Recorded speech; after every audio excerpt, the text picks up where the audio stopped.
Uh, yes, yeah. We are here, making sure the volume's good. So my volume person out there, let me know if how our volume is. I think it sounds good on this end, so let's hopefully it is. If you haven't figured out, unfortunately, we are blacked out. This has happened before in years past. We will post the video tomorrow at 1 o'clock. So that will be on, what is today, Friday? So Saturday at 1 o'clock, we'll post the video of this. But we're going to call the game here. And we just had the coin toss. Looks like Choctaw won the coin toss and elected to defer. Stillwater's going to receive, and Choctaw is going to be going from our right to your left across the radio dial. So, And we're going to have to describe everything here today because this is a radio show. Our wind is a stiff wind blowing from the right to the left. So that would be probably blowing from south to north. I believe this is that's correct. Yeah, this is correct. So it is a stiff wind. It's definitely going to affect the kicking game and the passing game. So just be aware of that. This is going to be a second meetup, of course. Jackets spotted the Stillwater Pioneers 14 points in their first meeting, and they lost only by 7. So what are your keys to the game here? Keys to the game this week. Choctaw can't afford to be asleep in the first quarter. We have got to start early. We can't, like you said, we spotted Stillwater 14 points in the first 5 minutes of our previous meeting. Choctaw eliminates those mistakes early, doesn't spot Stillwater 14 points. We're going to be off to a great start. Chochtaw's going to have to win the turnover battle here. Anytime Choctaw's won the turnover battle, we've walked away victorious in that game. And then on offense, it's going to have to be Landon and Mayer. I talked to Coach Corbin this week, and he said, be ready for a big game from Gadsden and Mayer Morgan this week. The team will go as they go on offense. Yeah, and I think the keys to the game right here is really where do you want to limit mistakes? You want to limit the mistakes on defense. I think this is going to be a defensive struggle. You know, if our defense can get the ball to the offense in good field position, I think that the offense can score in a small drive. The big drives are going to be difficult for both teams because these are probably the two best defenses in 6A2 going head-to-head. It's cold. The ball is going to be extra difficult to catch and extra difficult to hold on to. And so this might be just I would expect an extra 2 turnovers for the game just because of the conditions of the weather. So as cold as it is, that ball's going to be rock hard. If you get it up in the wind, it's going to sail. If you're throwing to the south, that wind's going to knock it down quite a bit. And here comes the Jackets. You can't see them, but we're excited, and they're excited. They are dressed in white shirts because we are the visitors, because we are the underdogs. They have gold pants, gold helmet, and, like they say, the good guys, good guys always wear the white hat in the Westerns, right? So we're going to be the good guys today, and the Stillwater Pioneers, they're going to be in their traditional blue and that gold with the blue helmets. What you'll see tomorrow is, of course, it's tradition for the Choctaw players to get into the end zone and say a little prayer or do whatever their traditions are. And we're going to start this game here.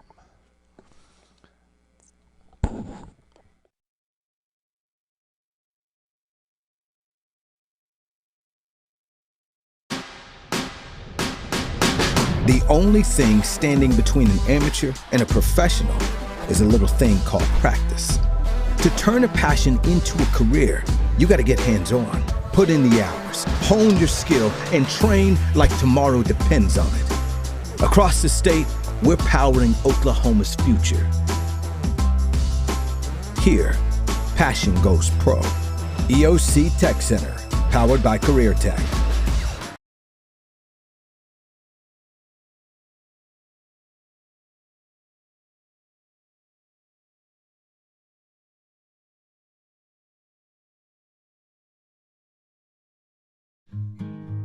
Hi, I'm Stan with SWM and Sons. We've been building in the eastern Oklahoma County area since 1982.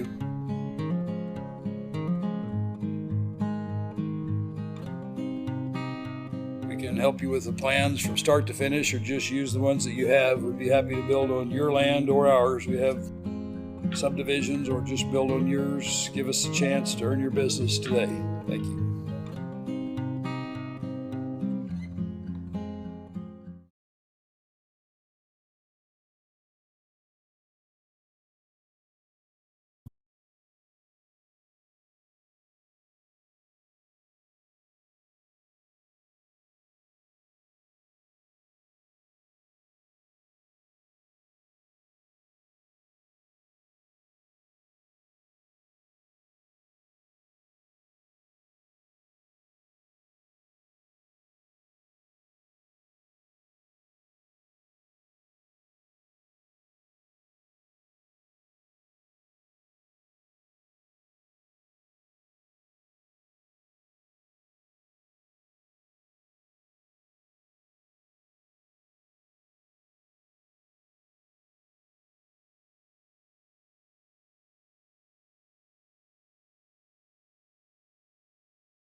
All right. Hopefully sound is fixed here. We'll update you where we are. It's a little bit weird when we don't have the video on. So we have a trips left, single back. Fortunately, I have someone monitoring this at all times. They got a tight end set out to the right here. All right, there's the snap, and we're going to throw it, a little short throw, and it's going to bring up a fourth. I think he got up to the line of scrimmage. Yeah, they're giving him credit back to the line of scrimmage. That was number 6, Callie Grant on coverage there, giving him absolutely nowhere to go. Great break on that ball. Went right around the defender and just took that little quick pass right away. All right, that's going to bring up a 4th and 10 on the Jackets' 38-yard line. And we got sound working now. Okay. Pioneers came out, and they tried to get the Yellow Jackets to jump on a hard count. Now they're getting a new play in. Let's see, are they actually going to go for it, or we're going to have another hard count? All right, Nope. There's a snap, and he's going to look to throw it. Really good coverage, and they're going to get a man. There's a little contact, and they're going to, no flag, they're going to call it a first down. So the Pioneers are going to be inside the Jackets' 24 and bring up a first down. That was Caden Anderson on coverage. Definitely a lot of contact right there, but no flag from the official. We got 9.5 minutes left still in the first quarter. We got a 1st and 10 Stillwater. All right, there's the snap, and it's going to be right up the middle. He's going to get about a 3-yard gain. And that was Izzy on the tackle there. Izzy Hammonds, great job plugging up that gap. They gained about 3 yards right there. Okay, so they're on the 21-yard line, the Jackets' 21-yard line, knocking on the door, but this is where the Jackets are going to bow up. And with the shortened field, we got trips left, single back. And there's the snap. Quarterback rolls right. He's looking to pass to his running back. He does, but is well covered. And it's going to be incomplete. And it looks like the quarterback just threw it over his head. That was TK, Tariq Knighton on the coverage, and quarterback absolutely had nowhere to go with trips being to the left and a quarterback rollout to the right. Not a great play design, and the Yellow Jackets did not fall for it at all. All right, we got 8:49. Clock's a little bit behind here, but that is okay. You got Kentrell Gaddis coming on. Jackets are going to give like a nickel package kind of look, expecting the pass right here. All right, handoff right up the middle, and that was Rocco with the first contact, and he somehow drags the pile for a first down. He kept driving his feet, did not give up. Rocco met him right in the hole, and it's not very often that Rocco's going to get ran over like that. It's good blocking up front. Rocco didn't get any help afterwards, so it was just a good run. So it's going to be a 1st and 10 from, it looks like, the 11, so they can get a first down inside the 1. And the clock is acting weird. Yeah, the clock operator seems to be having a few issues here today. Well, that's unfortunately me on the live stream. No, I'm talking about the game clock operator seems to be having some issues as well. Refs are having to make a lot of signals up here to the game clock operator. Right. We got a single back with a direct snap, and he's just going to run it forward. And I think the ball's on the ground. Ball's on the ground. Ball's on the ground. It looks like Choctaw's got it. Choctaw football. Choctaw football. What a defensive stand right there. And we're talking about this is the first of the turnovers of tonight. And again, I think we called that if you win the turnover battle, you win the game. And so the Stillwater Pioneers will come up with 0 points on their first possession. And so the Jackets will take over. It looks like they're going to spot it about the they haven't spotted yet. 7-yard line, the Jackets' 7-yard line, which is good because that gives the Jacket offense a little bit of room. Now, the good news here is the Jackets have seen this special Stillwater defense. They're a little bit different where they stand up and they're off the ball. This offensive line has gotten a little more mature since we've seen them last. So let's see what we do here. And they're having a lot of conversation here. Let's make sure things are going good. Okay, good. Okay, good. I'll be sure to not. On that turnover, that looked like it was Izzy Hammond's there on the first play of the game. All right, 2nd and 5. That motion from a receiver, that was Matlock. Landon just takes it himself, and he's going to spin and spin and spin down for about a 7, 8, 9-yard gain. And it's going to be a first down on the 21-yard line. Jackets moving the ball already. they're not going to have a 4-and-out on their first possession. Jackets look like a brand-new team where they're not afraid of first quarter today. All right. Right now we got 2 receivers left, 1 receiver right. We got Titus in the tight end position. We got Mayer in the backfield. It's on the ground. Landon falls on it. It's going to be a loss of about, looks like about a 5-yard loss. They'll bring up 2nd and 15. But the low snap, Landon got on it, and I'd rather secure the ball than turn it over for sure. All right, here we go. Let's see what we're going to line up in. We got Trips to the left. Titus is a tight end, single back. Matlock in motion to the right. And we're going to hand it off to Matlock behind the Mayor. The Mayor's going to lead block. He's around the edge. He's got the fur. Nope, he goes out of bounds. No, they're going to credit him with the They're going to credit him with the first. So he gets 15 yards exactly, gets the first down, and the Jackets continue to move down the field. First down on the 31-yard line. We got a Trips right bunch package out there right now. Yep, single back, and there's the handoff looking to throw. He finds an open man. It's a Matlock. He gets a catch around 50, falls down after making the catch, and they're going to credit him getting to the 48-yard line. Yep. And Jackets are now in Pioneer territory. All right. Okay. Clock just hit 7 minutes, and Choctaw is moving right now. Great pass from Landon. Stillwater was completely fooled by that. A lot of new personnel came out. Switching up, keeping them fresh. It looks like we're going to the power pistol package or something I've never seen before. What are they doing? They're gonna shift. Okay. You got Izzy, Titus, and D Green out there, and it's going to be a Landon design keeper, and they break this play apart, and it's going to be a design run, but he's going to lose about 3.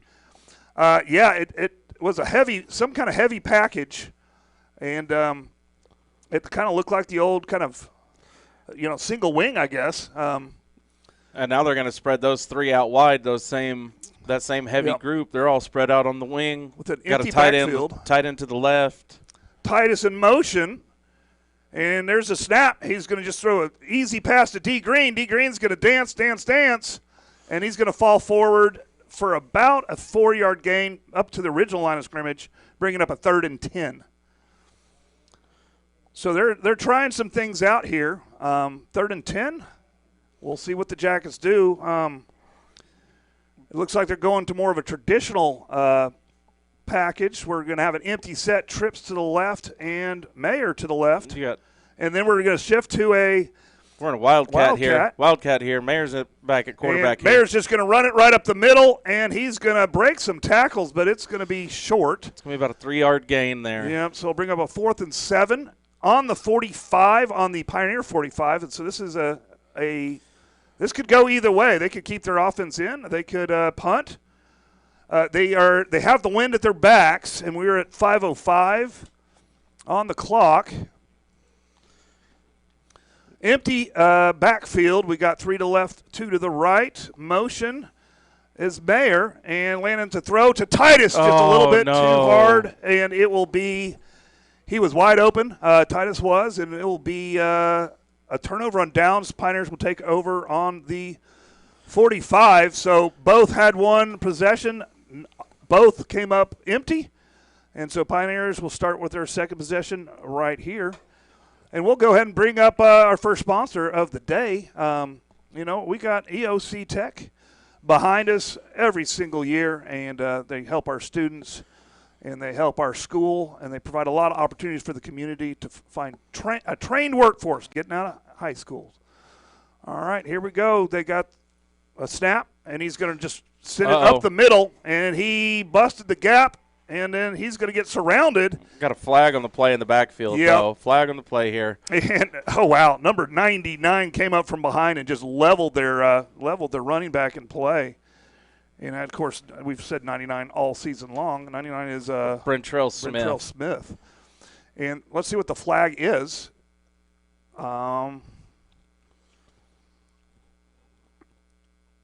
Personal foul, face mask. Against Choctaw.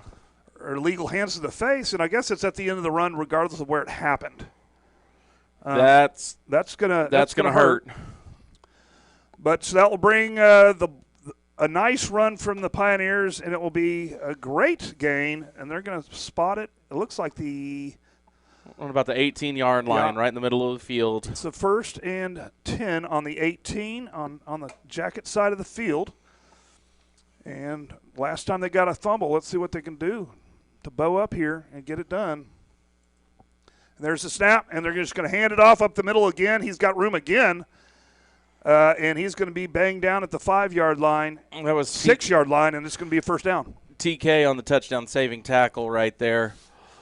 We were extremely close to having him in the backfield there. And there's a step again. He's going to run up the middle again, and he's going to be short. Was there a flag? Because they felt like they were going half speed, but it's going to be down at the 1-yard line, so being a second and goal at the 1. That felt like they went off rhythm, but it was a good game. They found something up the middle, the Pioneers have, and so the Jackets need to shut it down. Here's the handoff again. The ball's on the ground again. It's a fumble again, and Jackets seem to have it. Waiting on the referee signal. Jacket football. Jacket football again. Jacket football. So, again, the Jackets defense digs them out of a hole here, and Jackets will take over on their own 3. Where are they spotting it? Yep, right on the 3-yard line. Right on the 3-yard line, and so the Jackets will have to go to work again. That's twice now that the Pioneers have made it inside the 10-yard line, and the Jackets they've been playing a bend but don't break style of defense. But 2 turnovers so far on the day. We've got to capitalize on that right here. Yeah. So really need to drive the field and make a score. And what we do see a lot with the Jackets is their first possession. They try different things out to see what they can open up later on in the game. They come out here, looks like a tight package with 2 receivers to the left. Then they're going to shift on us, and so we're going to have that heavy blocking scheme to the left. Mayer in motion, and Titus just runs right up, and Landon, and he's just going to leap over some people for the 7-yard gain, getting some cushion to the 11-yard line. Sending Mayer in motion was just enough to freeze the linebackers and make them take a step to the left, and then Gaddis, Landon Gatson, he just makes a great run right up the middle. Gives him a little space. Who's no longer standing in his end zone when he takes a snap. We're going to get that tight to the right, and then we're going to have Matlock in motion, and Matlock's going to get the ball behind that tight group, and he just cuts up, weaves and weaves, gets tackled by his head, got the first down. Not sure how we're not seeing a face mask on that one, but we're way up here, so it's not our call to make. But great run by Zaylen, brings up a first down. Choctaw's on the move again. 19-yard line. And that's another first down for the Jackets, building a drive here. So far, the Jackets have not started with great field position, but we'll see what they can do here. We got an empty set and a lot of shifting going on, so we've got a heavy right side, basically a single wing formation. And Landon's going to take it behind those big old boys. He's going to bounce outside, and he's going to be tackled for a short gain of maybe 2 or 3.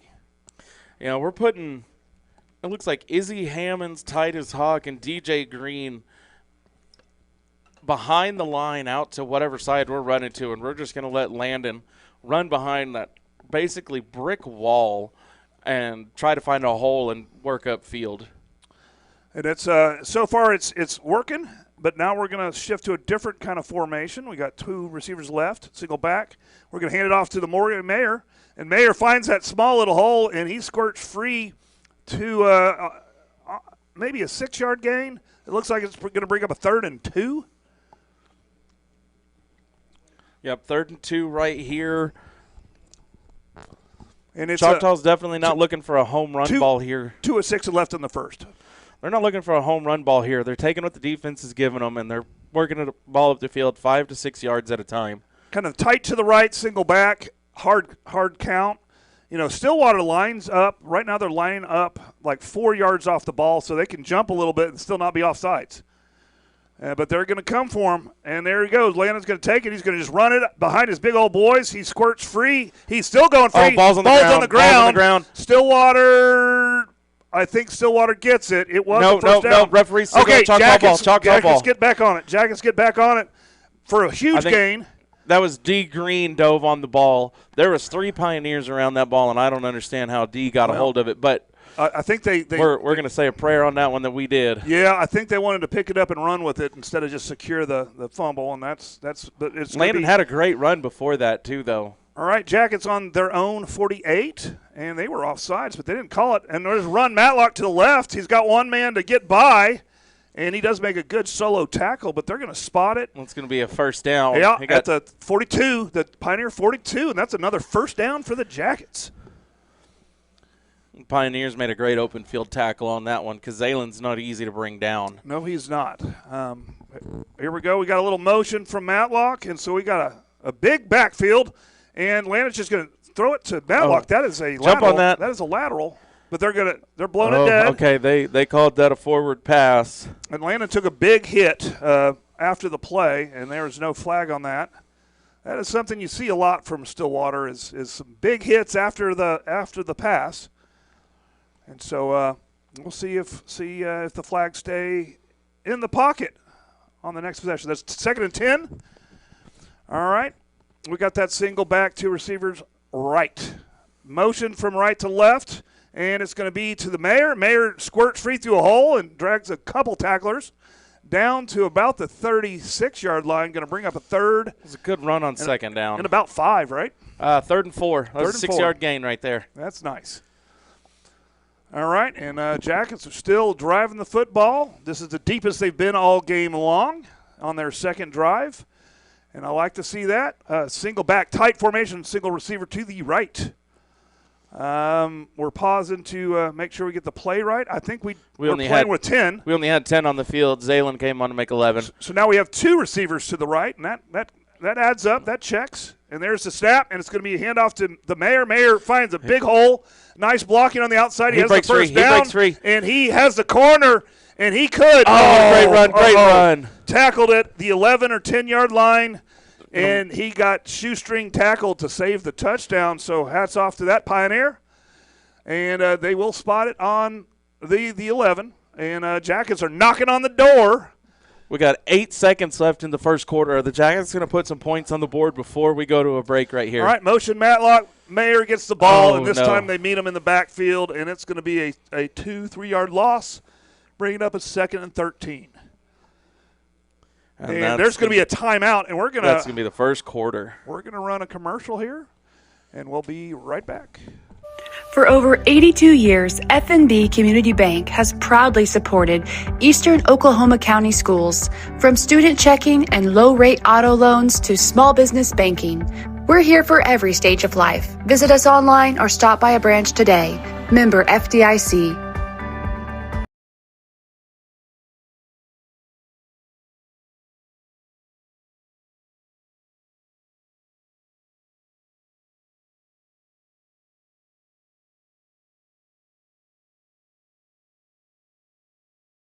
For over 82 years, F&B Community Bank has proudly supported Eastern Oklahoma County schools.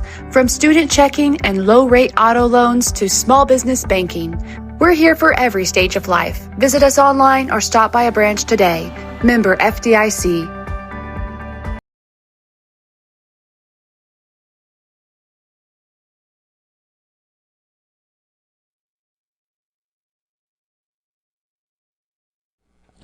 All right, we're back. Audio should be back. It wasn't a timeout. It was quarter. It was a quarter. So it's now second quarter. And so you're not gonna see, but you're gonna hear us describe things differently. Edmond is now on Edmond. The Pioneers are now on the south side. The Choctaw's now defending the north side, so the wind is against the Jackets now. And so we will have to adjust to that. And here we're about to go. And it's about time. As I said before, Jackets are on the they got pushed back to the 19, bringing up a second. On the 14-yard line. We got second and 13 here. Okay. So they can still get a first down if they get it inside the 1. But single back, basically a two-tight formation, and they're going to hand it off to D. Green, and he's going to hit the corner. There is going to be 2 or 3 flags. And and we'll see what they're calling here. More than likely, it's in the category of a hold. The ball didn't get very far. I think he maybe got 1 yard. He got back to the line of scrimmage there. But they'll definitely move the Jackets back because this would be in Gamble's potential range. And with no score so far in the first quarter at all. So holding. So they're going to accept this 10 yards back. So it should bring up a second and about 23 on the Pioneer 29-yard line. So what I said before, they're on the 29. I shouldn't have said it before. They're on the 24. 24? Oh. It's hard. It's hard to tell at this angle. Yeah. You're doing a great job. But is it second and forever? We're going to go with that, and they're on the 24-yard line. 24-yard line. Okay. I'll tell you what. We're going to go with a very tight formation, single back, and they're going to call that. They're going to call that with an illegal shift. Illegal shift. We had 2 men in motion there. So I'm not going to call the yard line now. I'll let you call the yard line. Because I keep calling the wrong yard line because apparently I know that we're going to start from the 29. So that'll be a 5-yard penalty. Yes. So it should be the 29-yard line. But I called it, and I'm not supposed to jinx this. So I'm not going to say the yard line. But it is going to be on that yard line I said. They're declining it? Okay. So now they're going to Stillwater's chosen to decline the illegal shift. It's going to make it 3rd down and about 18 from the 20-yard line. The Jags can get a first down inside the 1. All right, here's a shift. Mayer to the left. Landon back to pass. He's got an open man. It is just off the fingertips of Titus. And that's going to bring up a 4th. And, 4th and 18 on the 20. For Stillwater, Isaac Sensentaffer got a fingertip on it and made it wobble just a little bit so that Titus couldn't bring that ball in. Otherwise, Titus might have been running into the end zone right there. And this would be a heck of a kick. This would be and that would be into the wind as well. Into the wind. This is just outside of Gamble's range. Yeah, it'd be about 38-yarder into a stiff wind. I don't know. We don't know his potential yet, and of course, it's still growing. All right. We're going to shift, so I'm not even going to call the formation. We got quads to the left here. Okay. Izzy Hammonds solo down to the right. No backfield, and we got a timeout. Stillwater's going to take a timeout. That's their first of the half. Okay, so we'll go to commercial, and then we'll be right back. From the classroom to the road, Dave's Driving School is with you every step of the way. We provide comprehensive driver's ed to get you that insurance discount. We'll get you ready for your permit and administer the state driving test whenever you're ready. Experience individual driving lessons with flexible scheduling. Plus, we'll pick you up from your home or from school. We offer classes at our Midwest City office or at Choctaw High School. Dave's Driving School, setting the gold standard in driver's education. Go Jackets!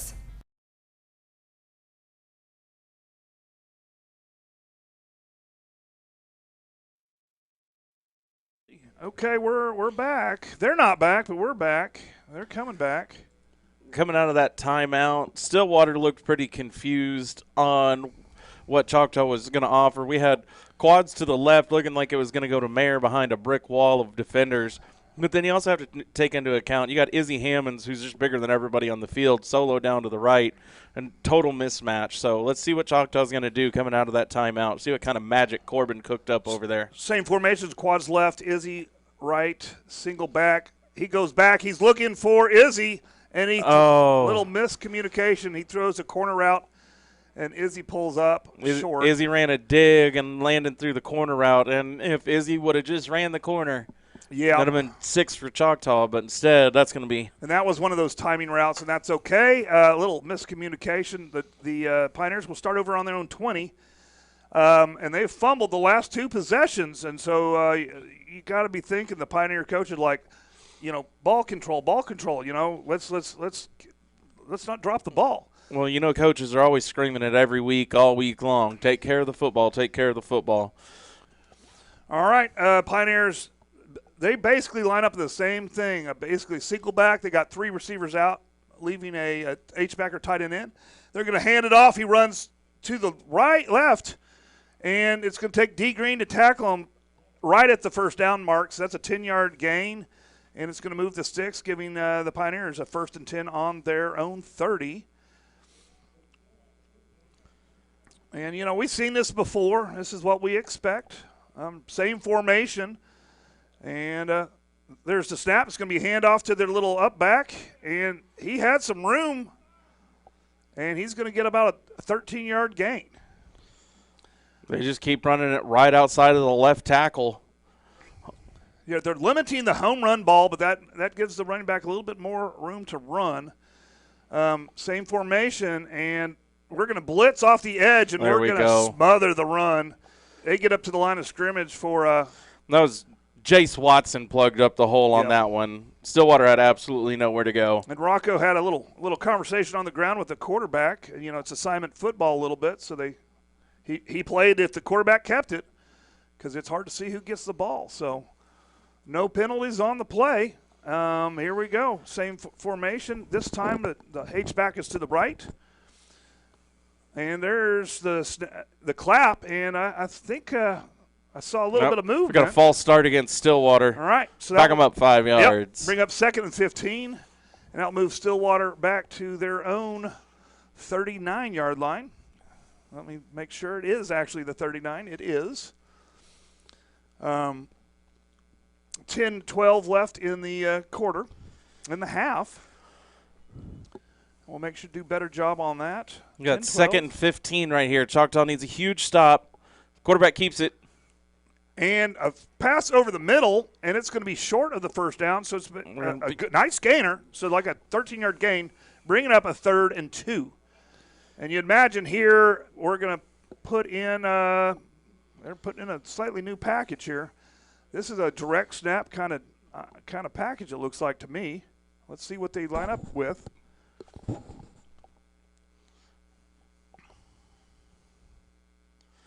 Yeah, they're in a wildcat formation right here.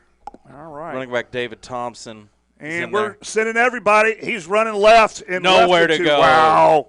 Smothered by every single jacket on the field, it looks like. Izzy, Rocco, the entire line Jace was there. Izzy was there. Rocco was there. TK was there. Yeah, Watson was there. Yeah, you said Jace already. So that's going to bring up a 4th and 5 from the 50. And they're going for it. No, they're punting. They're in punt punting. formation. We've got nobody back. We're thinking funny business. Yeah. And he's gonna punt it. It's a good high spiral with the wind. That's going to bounce into the end zone, though. And that's going to be a touchback. Good call for the Jackets. Jackets will take over on their 20. And so far, it's been a defensive struggle. No points on the board. The Stillwater improves this time by actually getting a punt off and not fumbling. And so Jackets will have another opportunity, but starting deep inside their territory. And so they'll start over on their 20 going into the wind. Both teams struggling inside the 20, inside the red zone. I think both teams are kind of allowing a little more to happen between the 20s with a bend but not break kind of mentality. Yeah, we got 8:45 left in this game, and it's still scoreless. In the half. Don't panic, anybody. 0-0. We got 0-0 still in the first half here. 8:45 to go. Choctaw football looking to get the ball moving down the field. We've got to put some points on the board. There's snap handoff to Morgan, and he's going to lose a yard on that one. He's going to lose a yard. These defensive lines, man, on both these teams are just rough. Well, that ghost front for Stillwater makes it really hard for the O-line to pick up their assignment. Yeah, because you never know where it's coming from. All right, empty backfield, just a quick little hitch screen, and he's going to get a couple, and maybe just 2, so bring up a 3rd and 8. I think he got up to the 22, 3rd and 8. Yeah, Matlock made a good move just to pick up those 2 yards right there. There was some monster blocking on that edge. Monster. Let's see what we line up. They don't want to show their formation too early. It makes it hard for me, but hard for Stillwater too. Trips to the right, single back, and they're going to shift. We're going to shift to a Make sure everybody quad, gets set here. A quad to the left. Empty backfield. Landon takes a snap. He goes back. Just a little screen pass to Titus. Titus has some room, and he's still going. And he goes all the way up to the 40-yard line for another Jacket first down. And that's probably close to the biggest gain of the night, I would think. Yeah, I'll agree with you there. We've got to get Titus more involved, and those simple little screens like that are going to be huge if Choctaw start to take advantage of them. Hit Titus over the middle, let those long legs do Motion right, work. and a handoff to the Mayor. No, to Matlock. Matlock hits the edge, cuts back, and he's going to get taken down about the 50, and that's going to be a 9-yard gain, bringing up a 2nd and 1. Choctaw's playing with a little tempo here. 7:08 left in the half. It's hard to see that clock a little bit. And we're doing archival footage, like I might have said earlier. And so we're not running the clock very good on the scoreboard. Matlock in motion here. There we go. Little screen pass to Matlock. Matlock has the first, and he looks for a better situation, and it doesn't happen. He falls forward for 2. But gets the first down. We're in Pioneer territory on the Pioneer 6 or 7 yard line. And yeah, right there on the 47-yard line. All right. Zaylen picked up a great block from Jacob Schomer on that play out there on the far edge. Allowed him to pick up that first down. All right. We've got Izzy Titus and D. Green, Brody Clifton, and Mayer out there right now. Mayer back behind Landon. All right, here comes motion, and it's going to be a Mayer up the middle run. He had a nice haul. He's got room, and he drags a guy. He's going to get 8 yards, and so that'd be a nice 8-yard run. It's going to bring up a 2nd and yeah, he gets to the 2. 39 on that. Great carry. A lot of misdirection on that play. It took me a second to figure out who had the ball. There we go. Green in motion. Green gets the run. He's running left. He finds a hole behind Izzy. Izzy gets him the first down. Downfield block. Good behind tackle. He gets all the way up to the 25-yard line. Gets tripped up at the 26-yard line, yeah. And that's going to be another Jacket first down. And they're looking sharp. They're moving in personnel. Let the athletes get the ball and see what they can do with it. Great downfield blocking. All right, empty backfield, tight right. And Landon's just going to run behind his big guys. And there's what a penetration. Oh, he breaks a bunch of tackles. He's going to get to the outside, and he's going to skip outside for a nice little – did he get it? I think he got to the sticks. I think he got a first down. I think he got to the – yep, first down, Yellow Jackets. 1st and 10, and they got all the way down to the 16. I'm not sure how Landon popped out of that hole. He hurdling defenders and making magic happen. Single back, tight formation, and we're going to hand off to the Mayor. Mayor hits the hole hard, gets through the hole. Keeps driving those legs. Keep driving. Gets to the 10-yard line. So that's going to be 1st and not 1st, 2nd, and about 2nd 3. 4. 2nd 4 right here. All right. And first down markers at the 6-yard line. 5:23.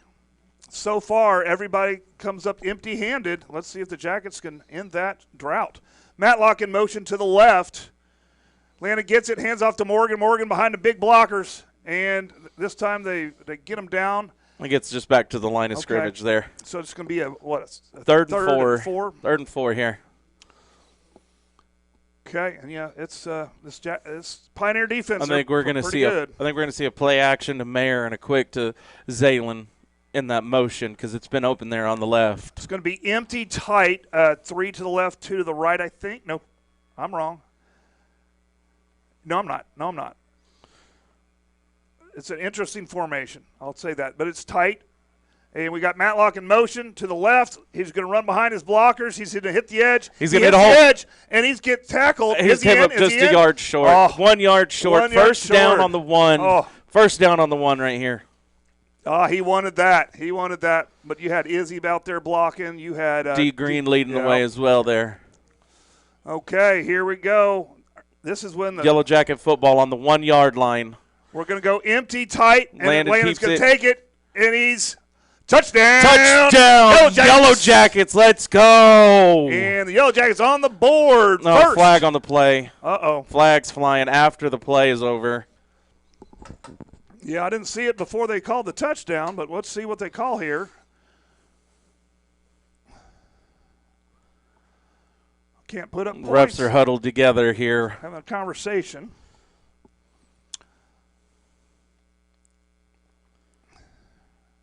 Well, the kicking team's coming out on the field. Dylan Gamble's lining up like he's going to take this kick from our normal position, so this may be being enforced on the kickoff. Yeah, let's see what they call. He's running really far up here. Oh, he's going to talk to the coach. Yeah, he's got to talk to the other coach now. He's going to meet with the other coach, and decide what to do here. Because I think it's after the touchdown. Yeah, I think we're going to have unsportsmanlike. I'm just not sure on who. And so we'll see what they do here. Now, see if we're going to get a signal on this or not. We don't know Gamble's range fully. I know the coaches do, and they're going to move him back. And the kicking squad is still out there. So let's see what the call is. But, yeah, this is going to be a heck of a kick. Well, this is going to be about a 35-yard extra point right here. Okay, so the touchdown does count.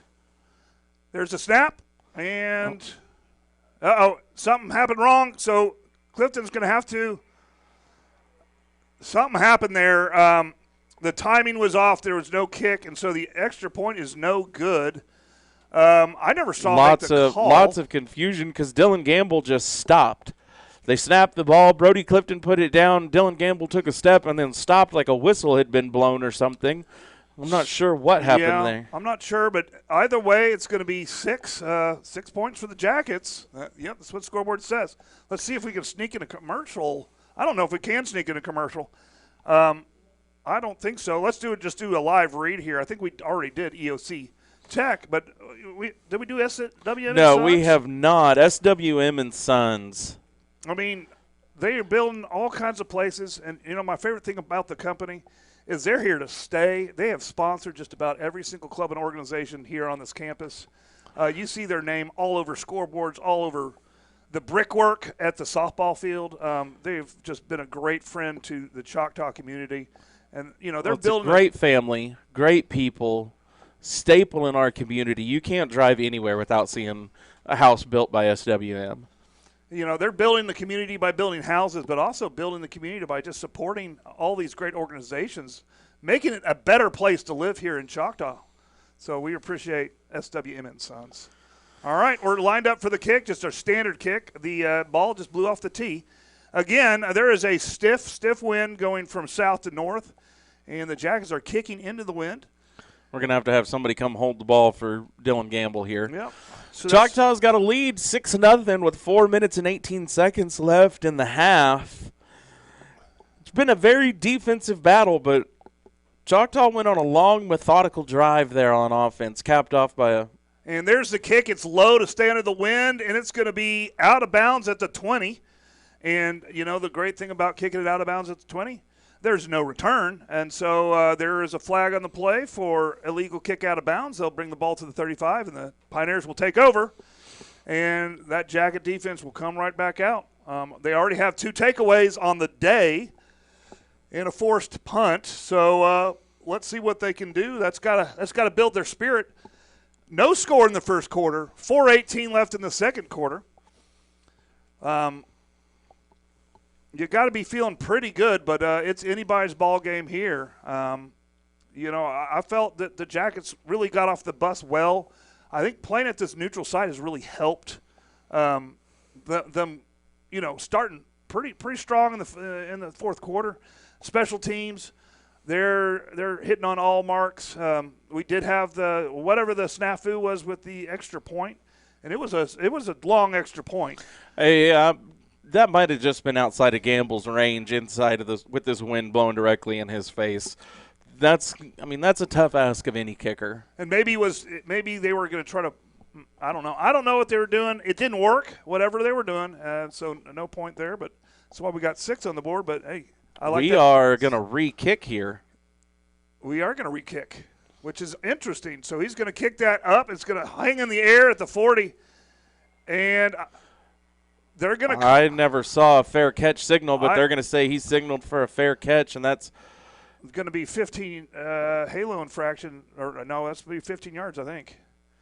But they're going to talk about it. I didn't see it either. And everybody at home didn't see it. Guarantee that. That's true. So I bet you they're with us. So let's see what they call. I'm staring them down. Personal foul, yeah. There's going to be kick-catch interference on that is what they're going to call. It was a personal foul and a 15-yard penalty against Choctaw. So the Pioneers will start over on the Choctaw 45-yard line. That's not the way Choctaw wanted it to go. But here, it doesn't matter.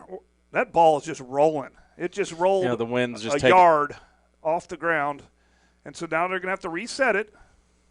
And that's going to be 4:18 right now.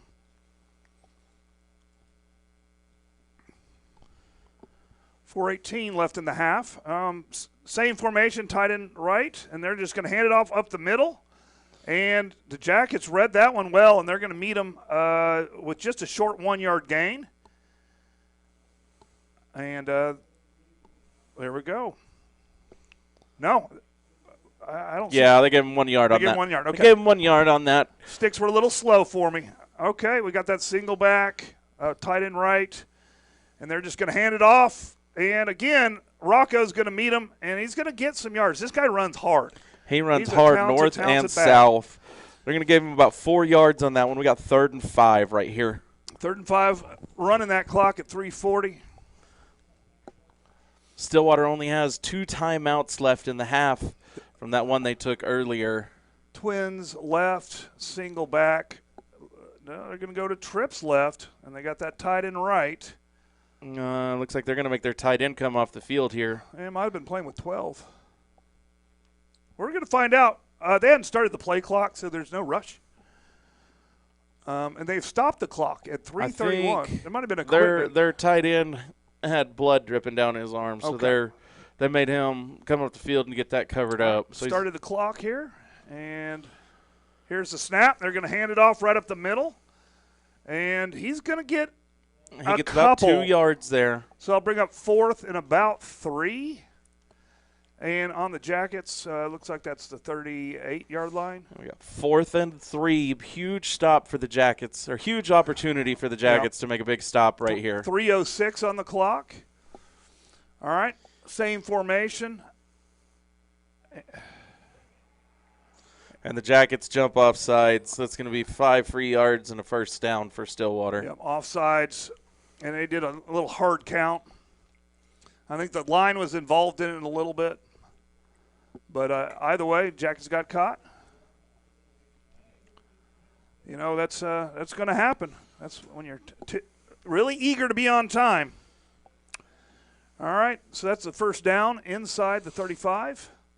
And there's a snap. They're going to just hand it off up the middle, and he's caught. And he tries to bounce out. That was Jeremiah Miles tripping him up right there. Yep, huge tackle for loss. And we only lost 1 yard, but big play to move him behind the sticks on first down there. Rocco was there to seal the deal. But, yeah, great solo tackle. Under 2:30 to go. All right, they're getting their play. They're in no hurry. I don't think they want the Jackets to have any opportunities whatsoever. I do know they have a kicker that has a leg on them. They may be willing to settle for 3 to end the half. They do have the wind. Timeout. Stillwater's going to take a timeout here with 2:14 left. So we are going to play a commercial here, and so we will be right back. Chaos Customs. We are taking trucks from ordinary to extraordinary in the greater Choctaw, Oklahoma City area. We specialize in durable, high-quality accessories that not only boost your truck's performance, but also give it a sleek, rugged look. From spray and bed liners and lift kits to wheels, tires, and hitches, we got the full lineup to customize your ride. Our expert team backs every install with precision, passion, and unmatched customer service. Whether you're a seasoned truck enthusiast or just starting out, we've got what it takes to bring your vision to life. From the classroom to the road, Dave's Driving School is with you every step of the way. We provide comprehensive driver's ed to get you that insurance discount. We'll get you ready for your permit and administer the state driving test.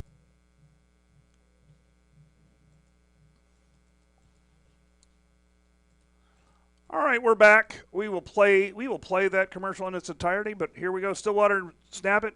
He's looking to throw across the way. Dijon Green knocks it down, and that's going to bring up a 3rd and 11 from the Jackets 34. But Dijon Green didn't make that play. That was a touchdown.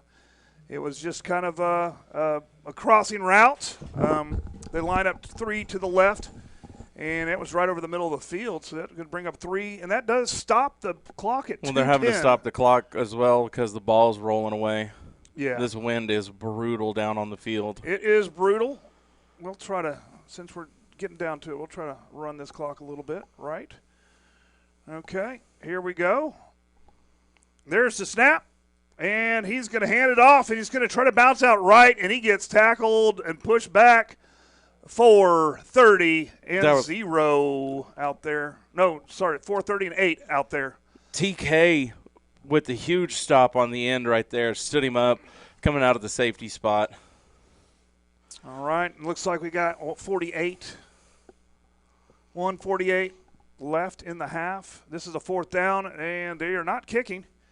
They're going for it, and Watch trips the hard left. count. Watch the hard count. Yeah, they tried to clap. They tried to do the clap.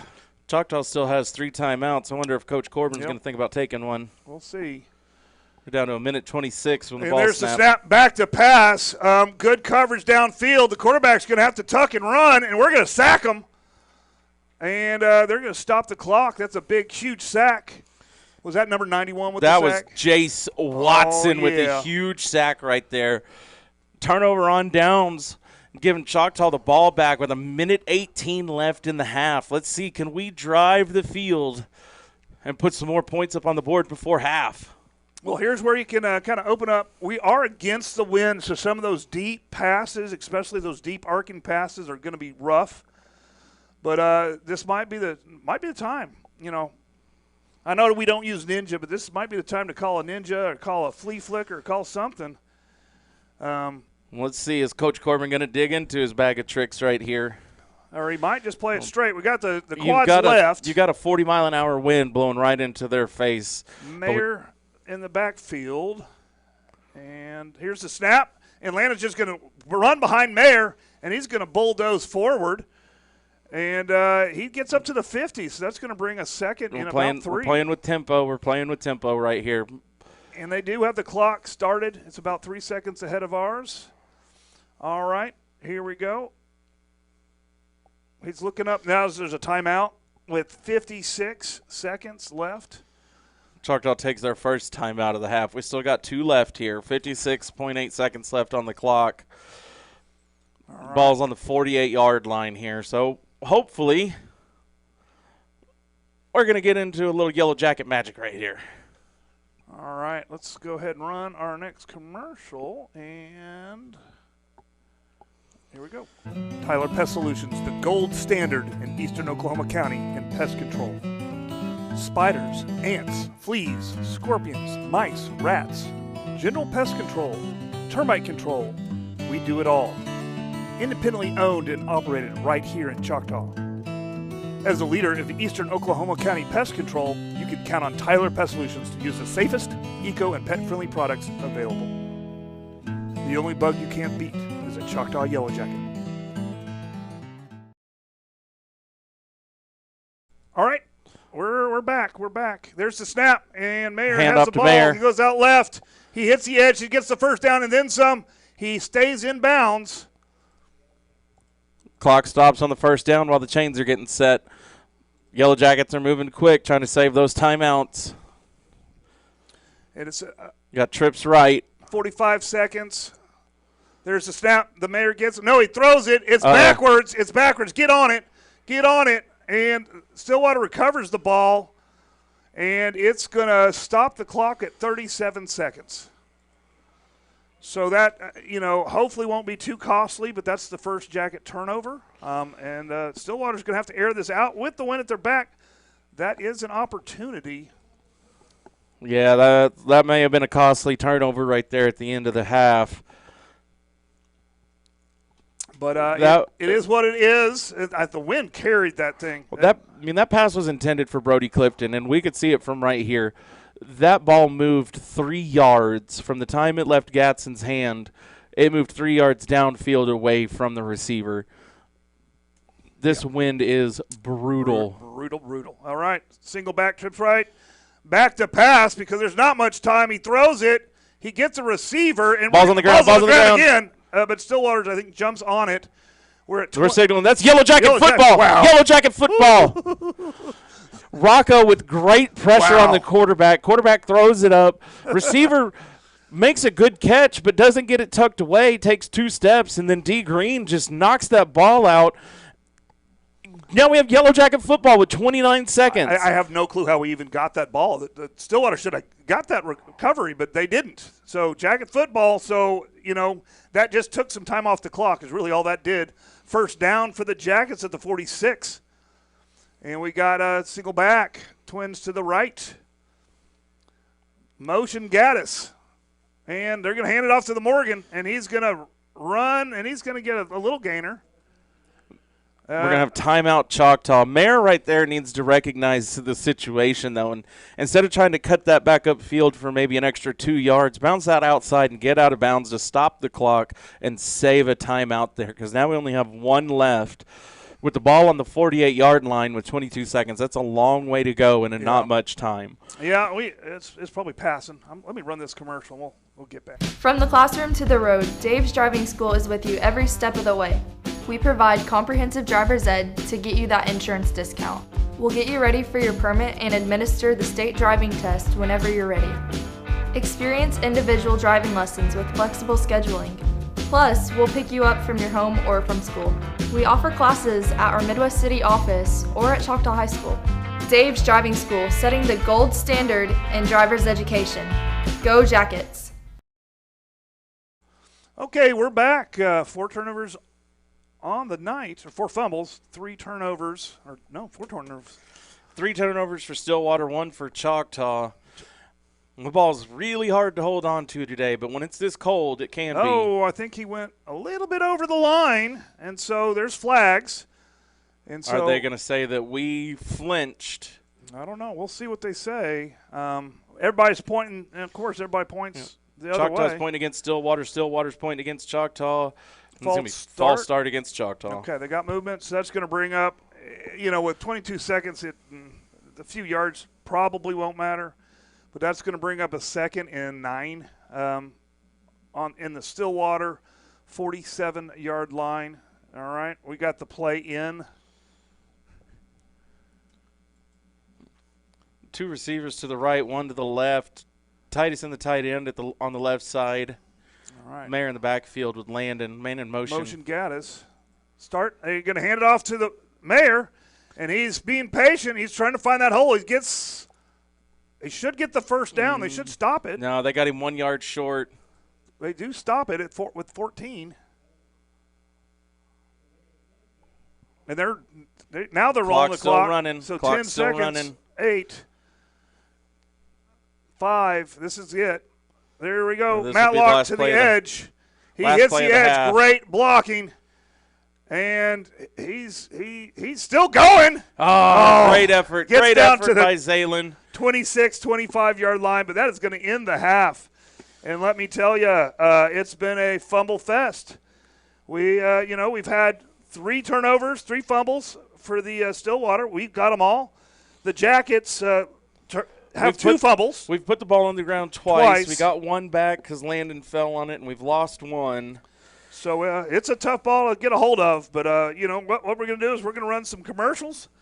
And, don't go anywhere. We'll be back with an exciting second half of football. Tyler Pest Solutions, the gold standard in eastern Oklahoma County in pest control. Spiders, ants, fleas, scorpions, mice, rats, general pest control, termite control. We do it all. Independently owned and operated right here in Choctaw. As a leader of eastern Oklahoma County pest control, you can count on Tyler Pest Solutions to use the safest, eco, and pet-friendly products available. The only bug you can't beat is a Choctaw Yellow Jacket.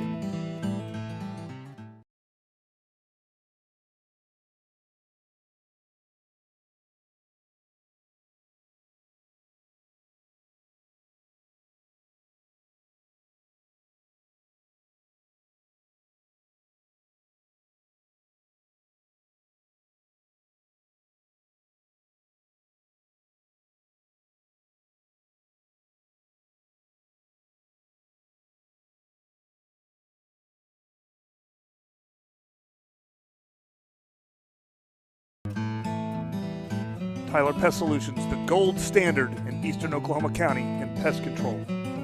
Spiders, ants, fleas, scorpions, mice, rats, general pest control, termite control. We do it all. Independently owned and operated right here in Choctaw. As a leader of eastern Oklahoma County pest control, you can count on Tyler Pest Solutions to use the safest, eco, and pet-friendly products available. The only bug you can't beat is a Choctaw Yellow Jacket.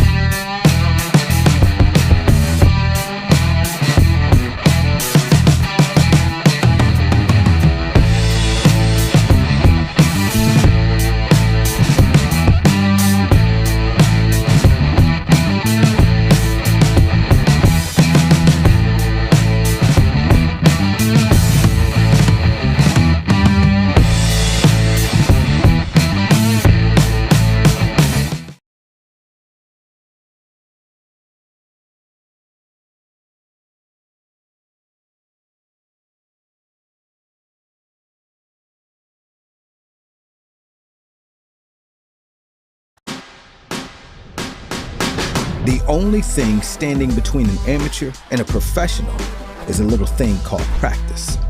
To turn a passion into a career, you gotta get hands-on, put in the hours, hone your skill, and train like tomorrow depends on it. Across the state, we're powering Oklahoma's future. Here, passion goes pro. EOC Tech Center, powered by Career Tech. Are you having trouble seeing clearly? Then you need Vision Source Midwest City. We have been a leading eye care provider in the area for more than 50 years, and our doctors have the experience to diagnose and treat a variety of eye diseases and problems.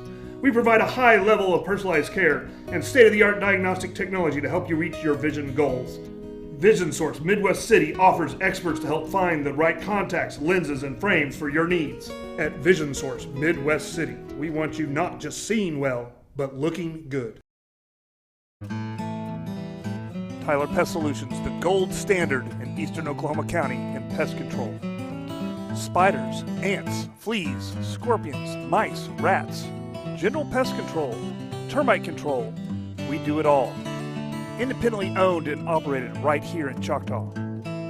As a leader of eastern Oklahoma County pest control, you can count on Tyler Pest Solutions to use the safest, eco, and pet-friendly products available. The only bug you can't beat is a Choctaw Yellow Jacket. Hi, I'm Stan with SWM & Sons. We've been building in the eastern Oklahoma County area since 1982.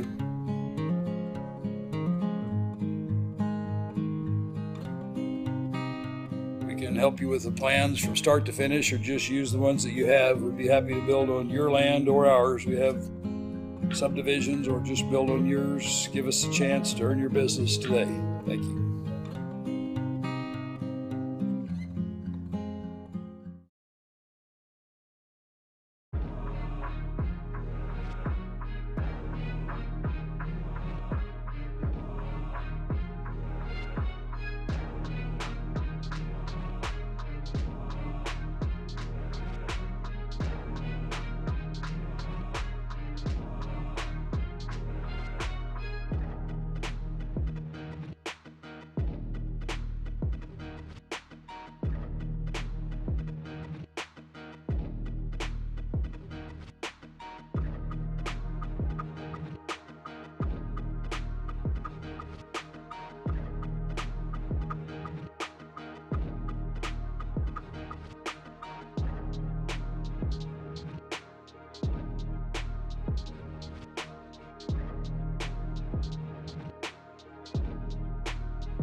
Not.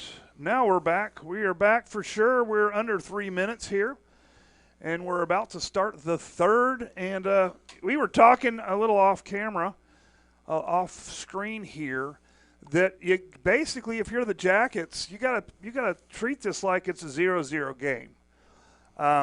You know, Stillwater's with one touchdown left. If they get one touchdown, they're tied, one extra point, they're ahead. And so you got to go into the mentality that it's tied. And so you gotta win the third quarter. We got to win the third quarter. We are expecting, of course, the Jackets are going to receive the opening kickoff. We are expecting them to get the win in the third, but in the fourth quarter, the wind's going to be against us. I'm sure the Pioneers want to get the wind in the fourth quarter.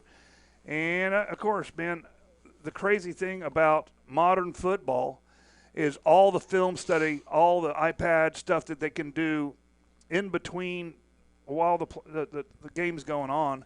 They can make so many stinking adjustments during halftime with all this technology. Guaranteed Stillwater's going to have made adjustments at halftime. Choctaw's going to have made adjustments at halftime. We've got 24 minutes to figure out who's going to the state championship game. Choctaw's got a 6-0 lead. But like you said, they need to treat this like a 0-0 game. Choctaw needs to have a sense of urgency about themselves here. We need to come out and take this opening drive of the second half and make a statement. Yeah, we definitely need to do that. And I feel like field position is kind of a key to the second half. Both teams are really bowed up and tightened up, and their defense has really done well inside the 20s. And so I feel like field position, you know, as long as the defense can and the offense can help make the Pioneers drive the full length of the field, I think that's going to give us more opportunities. And so right here with this special teams opportunity, and, yeah, they're going to give us – we are seeing it. They give us the wind, so we're going to be on the south side going with the wind in the third quarter. But I think we really need to do something here with this kick return. And this is our first kick return, correct, of the game? This will be our first kick return. The wind's definitely going to hold this kick up. You've got Zaylen and Mayer back deep. And then you've got, looks like, Titus, Rocco, and Izzy kind of playing that up back, ready for the short stuff. Stillwater's definitely overloaded to one side. Choctaw needs to be aware of an onside possibility here as well. Yep. And there's the ball blown over in the wind. Ball blew over right at the last second. It looked like he was kicking an onside. It did. It looked like And so let's see if Coach saw what we saw. But it kind of looks like in the back, it kind of looks like the 5 on a regular 6-sided die, where they're kind of making that kind of shape where they're all just kind of in a blob playing zone to catch the ball. But I think they're ready for this onside this time. And there's the kick. It's just going to hold up in the wind, and it's going to drift out of bounds. We touched it, but we're going to get the ball at the 32-yard line. The wind definitely made that kick swirl around up in the air. That was going to be really hard to field. Fortunately, it just bounces out of bounds for Choctaw. And we're going to take over right at looks like the 28-yard line to start this drive. 28. I thought it was a little bit further than that. Oh, I apologize. The 33. No, 33, yeah. Okay. 33. It's tough to see all the way across the field where they were spotting it. But, yeah, 33. And the Jackets coming to work. And I always call this the most important drive of the game for both teams. You know, each of them are going to have an offensive drive here. Let's see if the offense can adjust to, get a score here. All right, we got an empty set, and then we're going to do this shifting again. Heavy right, almost a single wing. Motion Morgan. And the Mayor will get it running right. He hits the hole, and he'll hit it hard, get a tackle. And he's going to get about 4. Yeah, about 4 yards there. Hit the hole hard, just got tripped up. I'll take 4 every time, though. If he can get me 4 every time, we win. All right, here we go. Empty set here. Motion. Dejan. Landon keeps it, kind of a quarterback counter, and he's going to lose a couple. Lose 1. Yeah, lost 1 yard there. That's going to bring up 3rd and 7 for the Yellow Jackets. All right. And definitely there's been some adjustments defensively, I can see, or they're doing a little bit different. We're going to have quads right, empty. Gatson back. He takes a snap, good clean snap. He's looking, and he's going to have to roll out. He throws to Matlock, wide open. There is a flag. Matlock is going to dance. He's still dancing. He's breaking tackles. I think that's 6 broken tackles by Zalen. And he's going to be dragged down. And we do see a flag. He's going to be dragged down on the Pioneer 31. And let's see what the flag is. It was behind the play. Yeah, flag was in the backfield, round about the area of holding. Landon had almost too much time. They're clapping. I'm hoping it's a personal foul, roughing the passer. They're marching the sticks. This is going to hold, and the penalty is okay. Well, Zalen went down at the 31-yard line, and they're walking off 15 yards from there. I think it was a late hit on the quarterback. We were watching downfield. I didn't see the signal by the referee just now either. But regardless, that's going to be Yellow Jacket football on the 16-yard line with a first down. So that's a big, huge play. Definitely come back and watch that play when I get to release it. That was some great running by Matlock. Very patient. There were 6 guys around Zalen that had him caged up, and he made every one of them miss. It almost looked like flag football where they just couldn't get his flag. But there weren't any hits. He just kept dancing. Okay. We're trying to – I think we got tangled. So the sticks are tangled. I'm calling sticks tangled. There we go. We got it untangled. Let's get them stretched out. Or get it stretched out. There we go. Sticks are set. And let's see. The ball is spotted on the we got a pretty heavy backfield here. Yes, we do. 1 receiver out wide. And there we go. Landon's going to take it up the middle. A lot of almost looked like a trap. Yeah, it looks like they tried to run a trap with Izzy coming out of that kind of flanker back position right there behind the right tackle, moving to his left. But it looks like the timing was a little off on that because Landon – it took Landon a second to get going north and south there. Get a hard one. I don't think that play developed. So empty set, Mayor in motion. He's going to run right. He hits that hole. Oh, there was a hole there, but number 5 for Stillwater made a great tackle. If he doesn't get a hand on him, I think Mayor takes that to the house. So it looks like he got about 2-3 more, and so it's going to bring up a 3rd and 6 from – where is that ball? From the 12? There's a conversation. Yeah, Coach Corbin's asking questions. They're going to spot the ball at the Wow. looks like about the 13-yard line. That's not a very good spot for us right there. Looked like he had fallen a lot further than that, but. And we're going to be 2 seconds, 1 second. They're going to reset the play clock here. Okay, reset the play. I was like, they're still talking, so all right. Here we go. Let's get set up here. Let's get that play in. We're looking. This is going to be a special play if they can pull it off. I have a feeling it's going to be two receivers right and a heavy bunch to the left. There's motion. So everybody's to the left. Landon's going to take it behind the big guys. He's going to dance. He's going to bounce out right. And there's a flag, but Landon's going to get close to the first down. They're going to spot him at about the 7, and he needed to get to this 6. A lot of extracurricular activity happening down there at the bottom of that pile right now. Well, you can tell these two teams don't like each other. I thought about just playing we played this team so many times in the playoffs. I could do a rerun, and it's going to be the same kind of scrappy, tough toe-to-toe battle. It was against the Jackets, and they are going to – They're going to get Choctaw on a hold here. Yeah, so they're going to mark it off. I don't think they want to give it even a 4th down and 1 to the Jackets. It gives us 2 more plays, so I don't know. I don't know what you do there, but they're going to spot it. Where are they going to spot it?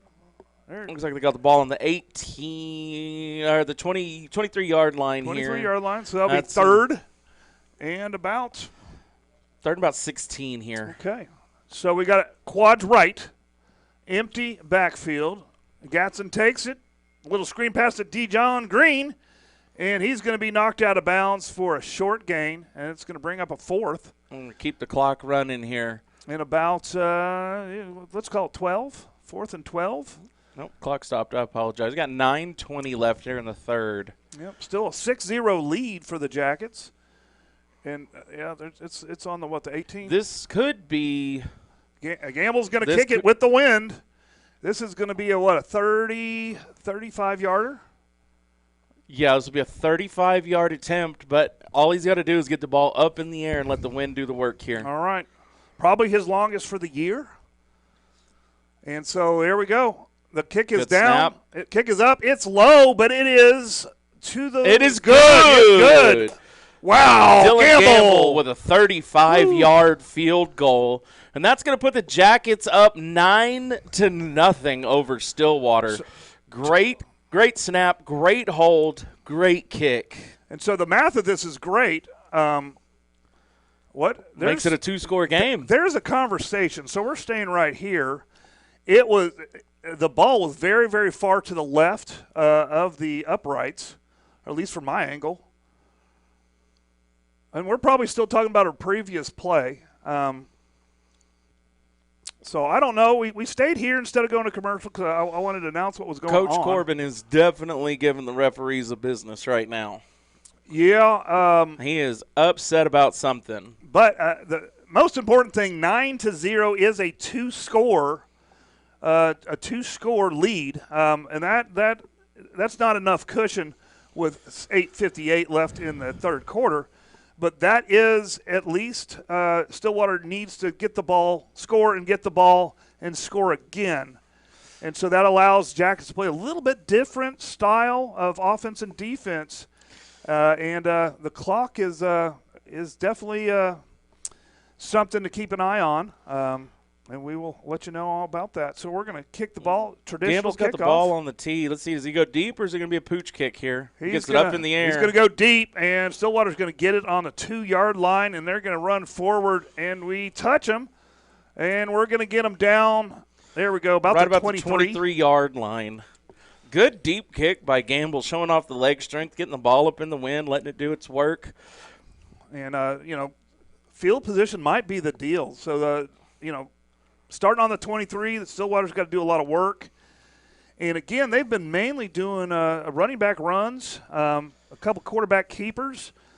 A lot of inside runs have been very effective for Stillwater. We definitely haven't seen this quarterback take a shot down the field. Yeah, the coverage is too good because I think we're trying to stop the home run.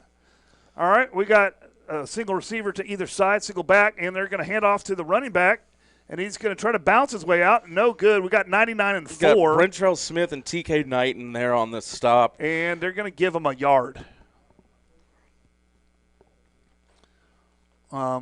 You know, they were asking about this defense. What's better, the line or the defensive backs or the linebackers? And I think this is just a complete defense.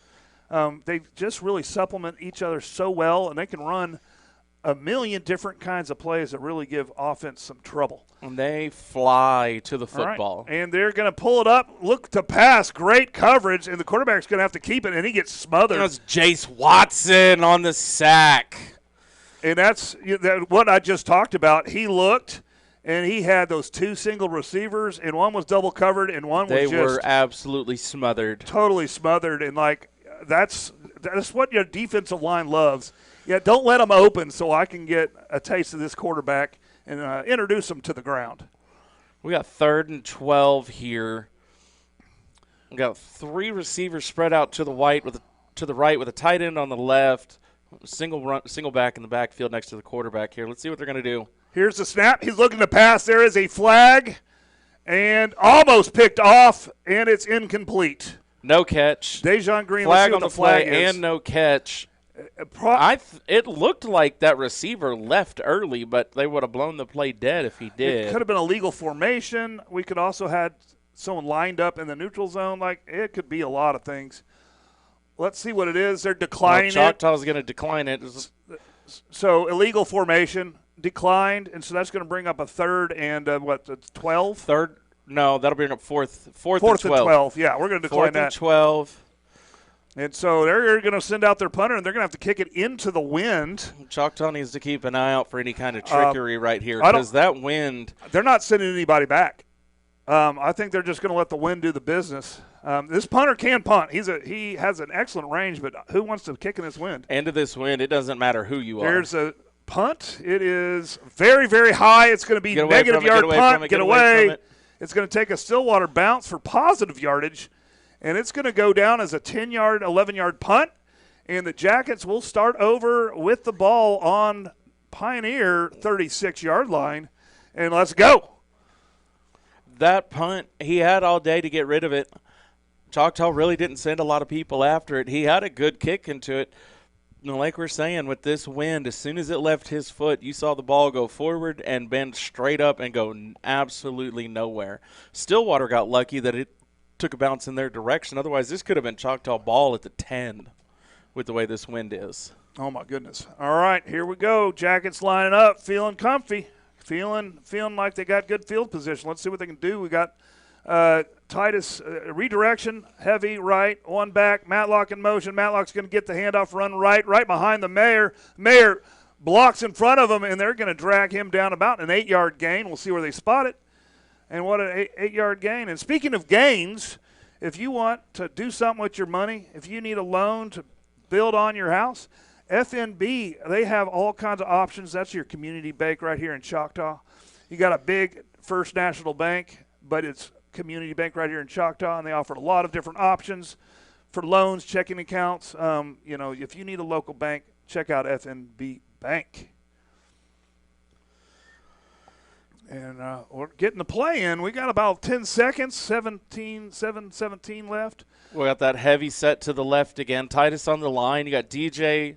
Motion you got Green. D Green. Landon just runs forward behind D Green. He bounces breaks outside. loose. He has room. He's got the sideline. Touchdown. Yellow Touchdown. Jacket. Landon gets in, and no flags. No yellow. No laundry. And touchdown, Yellow Jackets. That is huge. 15-0 right here in the semifinal game in the frozen tundra of North Edmond. Gatson with the quarterback keeper. He looked to go up the middle. There was nothing there, and he just bounced it out to the right. And our receivers did a fantastic job of sticking with their blocks, driving their man inside, and opening up the sideline for Landon to take it in. And he walked a tightrope going down all the way in for a touchdown. Great play. All right. They put the numbers in their calculator, and we are going for 2. And here we go. Landon behind that heavy set. He does a little throw. And it is going to be incomplete. And it's incomplete, and that's okay because that's what the formula says. 2-point conversion there would have made this a 3-score game, but even as it stands at 15-0, that's a great cushion that we need to have. And I know Choctaw's going to look to come out here on defense and make a statement. A big stand on defense sends Stillwater into panic mode here. Yeah. Speaking of panic mode, Chaos Customs, if you're go out to your driveway and you just see a boring truck that looks like everybody else's truck in Choctaw, and you're like, I can't be this. Different. I want to do something different. I need something. Chaos Customs. They, spraying bed liners. They got rims. They got wheels. Custom paint jobs. And they can do all kinds of stuff for your vehicle, and they can help you like an artist. They can help you imagine what you want, and then they can make it You can go happen. To them with the vision, and they can make it a reality. So, Chaos Customs. All right. The ball just blew over, and so it's really windy. So Jackets lined up standard kick, and still with the wind here, 7:10 left. Jackets would like to get it back again in the third quarter and score again. It's easier to score with the wind than against the wind if you don't know how it works. But so far we've been doing it with our feet big time. And it blew off the tee again. So number 16, Grayson Ridge is going to go help out, Gamble. Yeah, Grayson's going to have to keep a finger on that ball just to keep it from tipping over.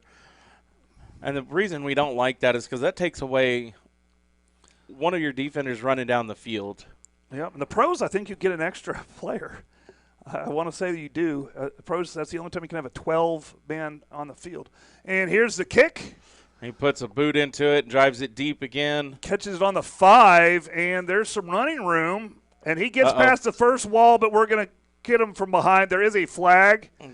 And the ball goes down around the 36, but there's a flag. And judging from the ref's arm, that's in the realm of holding. So we'll see what they call here.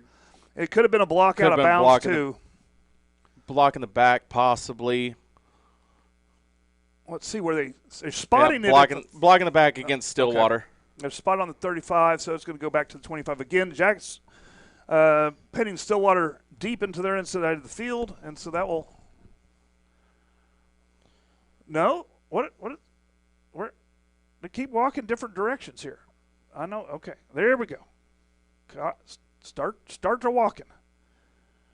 Got to go somewhere. There we go. All right, he's walking that. Is that a 10 or? Yeah, that'll be a 10-yard penalty. That's going to put the ball on the 24-yard line. So with 7:03 left in the third quarter, the Pioneers need to get a little bit of this back trips right, single back. And there's a snap. They're going to hand. No, he pulls back to throw it, and he's going to have to keep it on the ground himself. And he's going to get a short 2-yard gainer, but he's going to pay for it. It's 3 Jackets all over him. Jeremiah Miles was the first one to meet him and hold him up. That's a great coverage by the secondary on that. Absolutely no one open. Quarterback had to pull it down. He's definitely feeling the pressure right now. He has been hit time and time again. He's got happy feet. He's looking to get out of there as quick as he can. And then Jeremiah Miles bringing him down after a 3-yard gain. All right, here we go. He's going to just hand it up the middle, and good patient run, and he's going to get something out of nothing, and it's going to bring up a 3rd and 3. 3rd and 3. Looks like that was Rocco with the tackle on that. Just a run up the middle. So this could be a big stop, big 3rd down for the Pioneers right here. Honestly, punting doesn't serve any purpose right now.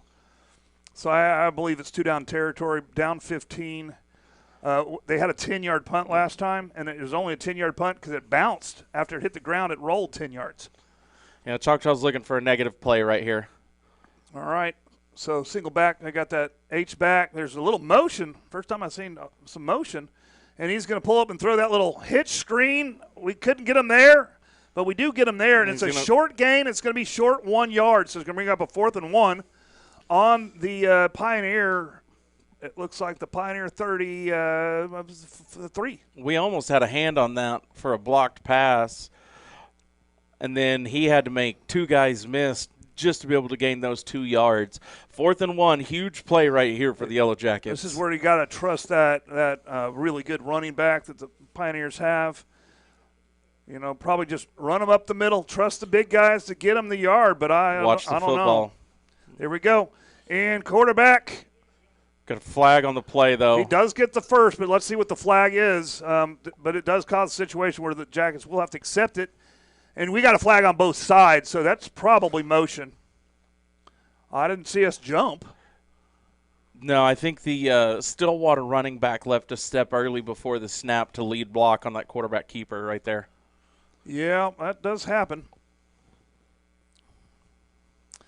Yeah, false start against the offense here. So that's going to back them up 5 yards.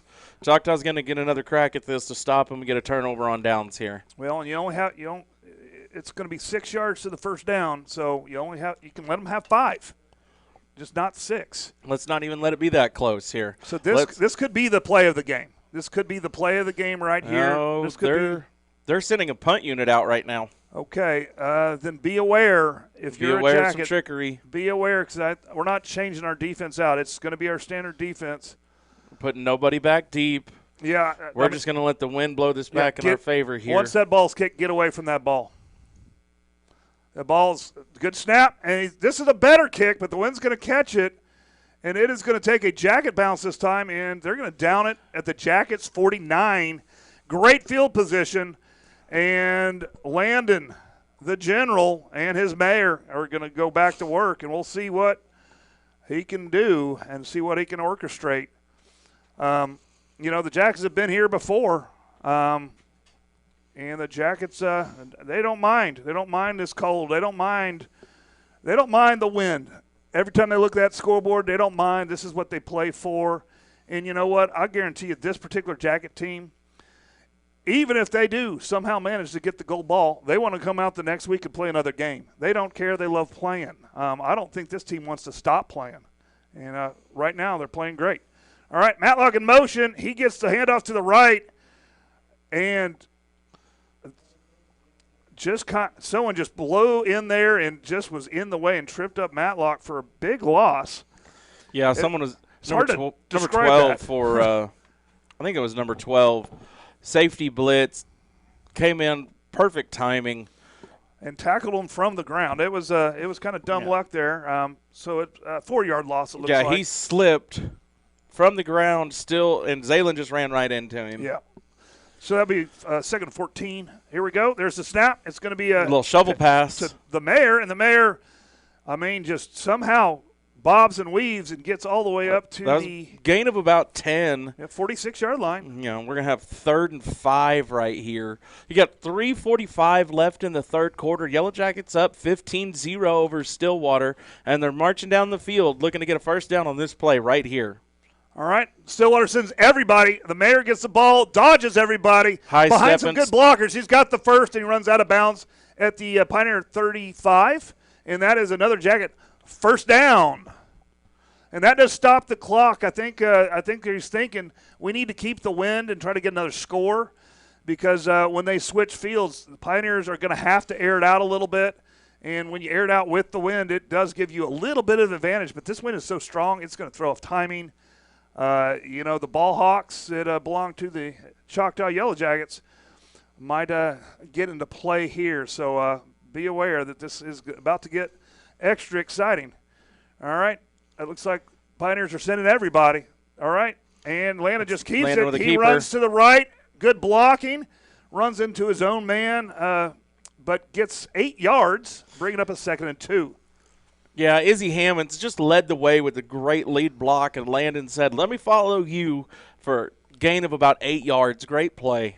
Great play. And, again, I'll take 8 yards every single play. All right. We got that empty set again, heavy to the left, 2 receivers to the right. Mayer spreads out wide. Landon takes it behind his big blockers. Good patience, and he's going to get only 3. But that's enough for a first down. There we go. Clock just rolled past 3 minutes as it stops while they reset the chains. Choctaw's definitely looking to get one more score here before the third quarter ends. Or at least stay in Gamble's range while we have the wind at our back. Because once you're going the other way, the kicking game becomes obsolete. Okay, we got Twins to the left. We got that heavy set to the right. The mayor takes a jet sweep to the right, and Turf Monster got him, so he stumbles down at the 20. We need to call Tyler's Pest Solution out here so he can get rid of the Turf Monster, because I tell you what, they can handle everything, every pest, every problem that you have, whether it be rodents, bugs, mice, which are rodents, rats, turf monsters, whatever you need. Get them out there, and they will help you out. Get a pest solution today from Tyler's Pest Solution. All right, here we go. Mayor in motion, and Landon's just going to take it up the middle, little off tackle to the left, actually, and he'll get 3 yards, bringing up a third. And got about 3rd and 4 right here after Landon kept that one. We are on the 18-yard line, so we're knocking on the door in the red zone. We got that heavy set to the left, Landon empty backfield. They're sending everybody. We're wearing them out a little bit. 145. Yep. Stillwater's getting ready to bring the house on this play right here. They got to do something. Choctaw to get something outside really quick. We got to do something quick here. All right. Switched up the play a little bit. We're going to shift to the right. So everybody to the right here. We got the mayor back there. Mayor's going to take off the handoff. He goes right. He sees some leading blocks, and he's going to spin down. Another at Yellow the Jacket first down. Yard line. And the Jackets move it. Let's see if it's at the 10 or the 11. Looks like it's at the 11, which means they can get a first down inside the 1. And that keeps that clock going. And yeah, minute 23 left in the third quarter here. Choctaw's getting the play in from Coach Mangrum. All right, we got 2 receivers to the left. We're going to have that. You got a heavy set to the right with Titus and Izzy over there. Okay, single back, and there we go. Hand off to the mayor, and the mayor's going to hit the line pretty hard. He's still going, and I think they give him forward progress for a 1-yard gain. Yeah, they're going to give him about 1 yard right there. And that's going to start that clock. We're under a minute in the third, and we're about to put the fist in the air. We got just over 12 minutes to play. We're going to have to run at least one more play for sure. They're in no rush right here. Play clock's at 18 seconds, and they're not hurrying. All right. We got motion to the left behind the big boys, and that's Matlock. He's going to stretch it wide. He's got a couple-yard gainer, maybe about 3, and they're going to drag him down at the, looks like the 8-yard line, and that's going to bring up a third and 7 from the 8. Yeah, Choctaw's going to take this to the quarter here. Yep. All right, that's going to bring us a quarter. We're going to stay right here because we need to do our talk about all of our other sponsors that we haven't got to. It's been such an exciting game. It's been hard to get them in, but we do appreciate, like Dave's Driving School. It is such a convenient driving school for your teenagers to learn to drive. It comes with the classroom work that they need. It comes with all the stuff they need to get their permit. It comes with driving time. So, if you're a little nervous about teaching your teen, you can get a professional out there to start the process, and then you can take over after they know their basics. If they know a little bit about driving, they can make them even better. So they can do a lot for you there. Their convenient location, they got a location in Midwest City, and, of course, they teach out of Choctaw High School. And so they can even pick your student after, they finish classes at high school. They pick up their student for their drive time. So they can do a lot of good things. And, of course, after you're all done with it, after your teen's ready to get their license, you go back to Dave's Driving School and, you pay the little fee to take the test. They'll help you take the test and get that license. And it's a one-stop shop. Any kind of driving problems that you might have, tickets and stuff like that, they have a lot of offerings. Check them out, Dave's Driving School. Of course, we got mud and steel construction. They're cool. The stuff they great can do. Business, great family. Local here. They're local out of Choctaw. Kids go to school here. Kids play football for Choctaw. They offer great service. If you need concrete work done, you need to call Mud and Steel. They've done some great work at the high school, pouring different drives. I think they did a lot of work on our indoor facility. Great company. And they do big projects, but they also do small projects. So, they can do your project for you. All right, we got motion to the right, and Landon's just going to take it up the middle, and he's going to be Yellow Jacket touchdown. Yellow Jacket touchdown. No flags. The Count it, 6 points, and the Jackets are rolling. They're a fourth-quarter team, fists in the air. Here we go, 21-0. Yellow Jackets looking a little bit different than we saw them earlier in the season.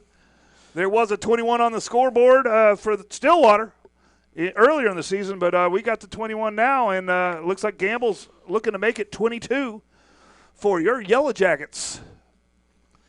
And I know right now. And here's the kick, and it's up, and it is good. All right. Great offensive series by Choctaw, methodical, lots of motion. And then, of course, Landon just putting his head down, running people over, saying, not today. Not today, Stillwater. This is our game. This is our time. So Choctaw's got a 22-0 lead, getting ready to kick off to Stillwater. And I can guarantee you, Coach Clark, Coach Hall, Coach Brown, they have this defense saying that 0 for Stillwater stays on the board. We do not bend, we do not break. They want that shutout. They definitely want that shutout. You know what? It's cold. I'm feeling like there's going to be a lot of ice and snow around, and so I would get that McConnell's Record Service number, put in your phone, put in your wallet, put in your car, because you never know when you're going to need a quality record service. You never know when you're going to be sliding into a ditch or have a little fender bender. But don't cuss. Call us, McConnell's Record Service. They'll come out. They'll treat you like family, and they'll get your vehicle and your loved one taken care of. McConnell's Record Service. And here's the kick, and it's into the wind, and it's going to be caught about the 25-yard line, and he's down right there. Number 22. That's Everett Gooden on the tackle. And he just stopped him, and I think they're going to place the ball about, it looks like a 29-yard line. Caught at the 25, and just a short 4-yard gain. Gooden with a great stop. Yeah, while they're setting up here, Vision Source, I'll tell you what, they got a complete shop. You go in there, they make sure you have good eye health, healthy eyes. They have some high-tech equipment that they use to make healthy eyes help you see, and they got glasses and contacts, and not only see good, you look good. So there we go. Here we go. And there's the snap, single back, and he's going to throw, and ball sailed on him just a little bit. Couldn't make the catch. Who was that? Is that Dejon Green? No, it's KG. Mr. Grant, we do have a player down on the field, but that was KG. On the coverage? On the coverage, and broke up the ball. So, yeah, that was Khalil Grant on the coverage there, putting the pressure on. So our camera is going to focus on the band that showed up and all the people bundled up to show up, the student section. The cheerleaders showed up. Man, you got to love living in Choctaw, and just we come out to support the guys and all the organizations that come out here, including my own organization. We got one of our students here today running the archival camera, so I can post that later. And so we thank you guys for supporting Yellow Jackets TV and my classroom, and where I'm developing hopefully the next camera people and producers and all the kind of people involved in radio and TV out there. So that's their goal, is to get these kids interested in and participating in school activities and maybe even getting a couple of them some jobs or some scholarships. Well, D. Green is up. He's walking off the field under his own power. Looked like he just had a little bit of a cramp there, so that's good news because we're definitely going to need him to be able to stay in this game. But yeah, the Boston College commit, vital part of our defense. Well, that's a great college, great university. Here we go. And Pioneers don't do anything different very much. They got that trips left, that single back. And there we go. He's going to pull it up and throw it. And he does have somebody not open because it looked like KG came over and almost made a play in the ball. But if it was in the realm of being catchable, he might have got the pick. Yeah, KG was definitely licking his chops, hoping that ball was going to stay in bounds because he had an interception on the mind. So that's bring up 3rd and 10, and really looking at the clock at 11:42, the Pioneers are mindful of the 3-score lead, and they need to get It's get a definitely score here. four-down territory. Ball's for the on the ground. He Pioneers, no picked matter up by the what. quarterback, and he's going to throw a laser, and it is caught. And unfortunately, 2 defenders collide, and he's going to take it to the house for Stillwater, and the Stillwater is going to get on the points and narrow that lead from 22-0 to 22-6. And it was thrown into pretty decent coverage, but they just collided and unfortunately took each other out of the play. And still, the Pioneers aren't going away. And so let's see what they do. They do need to get probably an 8-pointer at some point. I go for it here, personally. I think the quarterback's staying on the field here. You go for it here, and then you got to kick for the rest of the way. But if you miss the 2-pointer here, you just need to get the next 2 touchdowns and 2-point conversions to tie up the game. So that is big time. 11:30 left in the game, and Stillwater does get on the board finally with kind of a fluke play where the quarterback threw an absolute dart right there. It was a good ball. He placed a great ball in there. All right, same formation, and he's going to throw a little screen pass too high and does not get it. And so Stillwater will be 2 scores away, but that's 2 8-point scores. So Jacks with 16-point lead. And I think we named everybody, so I'm gonna keep it here, and we're gonna name everybody again, and then we'll go back to commercials. Hopefully, we won't have too many more scores for the Pioneers, but we got EOC Tech, we got SWM and Sons, we got FNB Bank, we got Chaos Customs, Dave's Driving School, Tyler's Pest Solution, Mud and Steel Construction, McConnell's Wrecker Service, and Midwest City Vision Source. And again, they are these great local companies that support, athletics and Yellow Jackets TV. They allow us to do these things that we do. And we've been going strong since 2014, and we weren't perfect back then. We're not perfect now, but we're a heck of a lot better than we've been in 2014. We keep building this program, and we get to watch a lot of stuff. And one of the nice things about Yellow Jackets TV is all of these games are going to be archived. And since we moved to the the YouTube format, we have playlists. So you want to look at an old season, you want to look at an old softball game, volleyball game, basketball game. We got a lot of old seasons. We got the championship game from last year. We got a bunch of games against Stillwater archived. And so just check out the channel, look at this playlist, and relive old memories. And we're making memories right here, 22-6.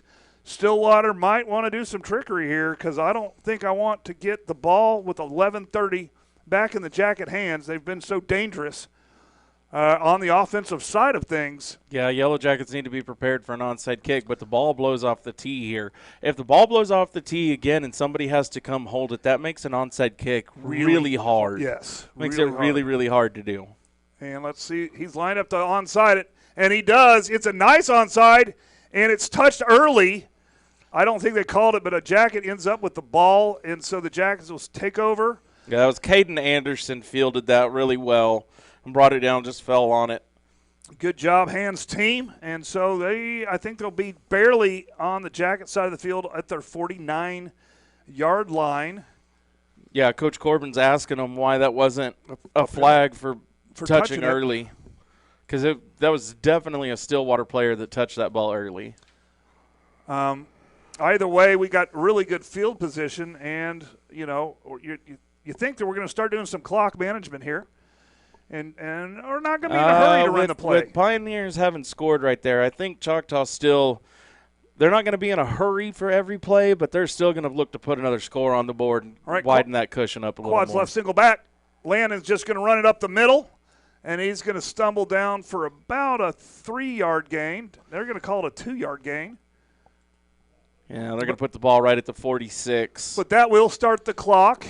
They're still going to throw it. They're still going to – it's the full playbook's open. But I think they're not – I don't know. We'll see. Unless it's an advantage, I think they'll be a little slow. So we're at about 11 minutes. And we're going to hand it off to the mayor. Good coverage. They're going to string it out, and they're going to push them out of bounds. And that will stop the clock. He's actually going to lose a couple yards on that. He lost 3 yards there, and that's going to bring up third and 11. Yeah, that was well covered. And that's the thing with this Stillwater defense is it's hard to know what they're going to do. And they called our gamble there.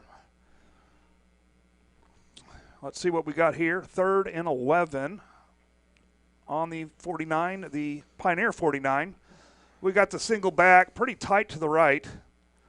Matlock in motion to the left. Back to pass, he rolls out left, and he throws a little screen pass to the ground, and he gets hit late, no flag. And so that will bring up a 4th down on the 49 against the wind. This is a tough call here because, like, do you go for it or punt for 10? Do you air it out? It's just a tough call altogether. Jackets would have liked to get a little more out of this, and it looks like we are going to line up in a punt formation. Stillwater is going to put one man back. Yeah, they're going to put a guy deep. And so there's the snap. The punt is up. It's Good punt by high, pretty Landon. good, and it's going to take a jacket bounce, and it's going to bounce inside the 20 to the 19, and it's going to be downed at the 19 by the Jackets, and Stillwater is gonna.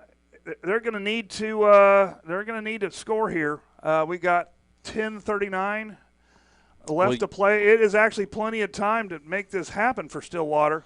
Jackets defense needs to D it up here. And again, that if those two defenders didn't collide, I think we would have maybe had a big gain, but we would have got a tackle and defense would have got back on the field. The wind is at the Stillwater's back, and I know this defense isn't sleeping. They're not sleeping at all.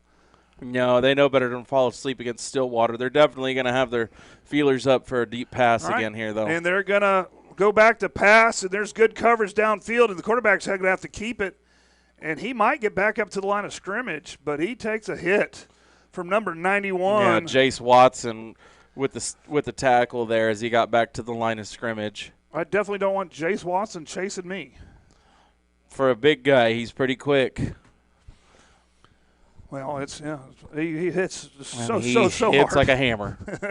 So, Absolutely, he does. It might motivate me to get to running again. Maybe that should be my plan. All right, here we go, and quarterback does hand it off. I thought it was a quarterback keeper, but they hand it off, and that's a decent gain. Looks like that's going to be enough for a Pioneer first down. At the at the Pioneer 29. Yeah, right at the 29-yard line. Good run by the running back right there. Just took it right around the right edge, cut it up the middle, found a nice little hole in our defense. Trips right still, single back. There we go. Quarterback's going to keep it behind his running back, and he's going to get it. Ball's on the ground. I think he was down already, but Stillwater does recover it. Good tackle from number 4. Yeah, it was TK right there. TK. Came in and he brought him down. They're going to rule him down by contact. No fumble on the play, so the ball's going to be at the 32-yard line. It's going to be 2nd and 7 right here. 4-yard gain, and the clock is still moving. And so Stillwater's not in any hurry at this point, although they did do an onside kick, so they know it's a problem. All right, back to pass, rolling out right. He throws a short pass. That's broken up. Okay. Pass broken up. That almost was intercepted. KG and D Green over there, both. Yeah. You're bracketed by KG and D Green, and you had one. I mean, it was three brothers in a row, basically. They're just like hanging out like family. I tell you what, like that could have been picked off. That could have been picked off. Looks like they were, hanging out with the other receiver, just talking turkey. Yeah, quarterback definitely took a big gamble right there. I thought KG had a good break on it and was going to come away with an interception, but we're going to have a timeout Stillwater. Timeout Stillwater. All right, let's go to a commercial. Woo. The only thing standing between an amateur and a professional is a little thing called practice. To turn a passion into a career, you got to get hands-on, put in the hours, hone your skill, and train like tomorrow depends on it. Across the state, we're powering Oklahoma's future. Here, passion goes pro. EOC Tech Center, powered by Career Tech.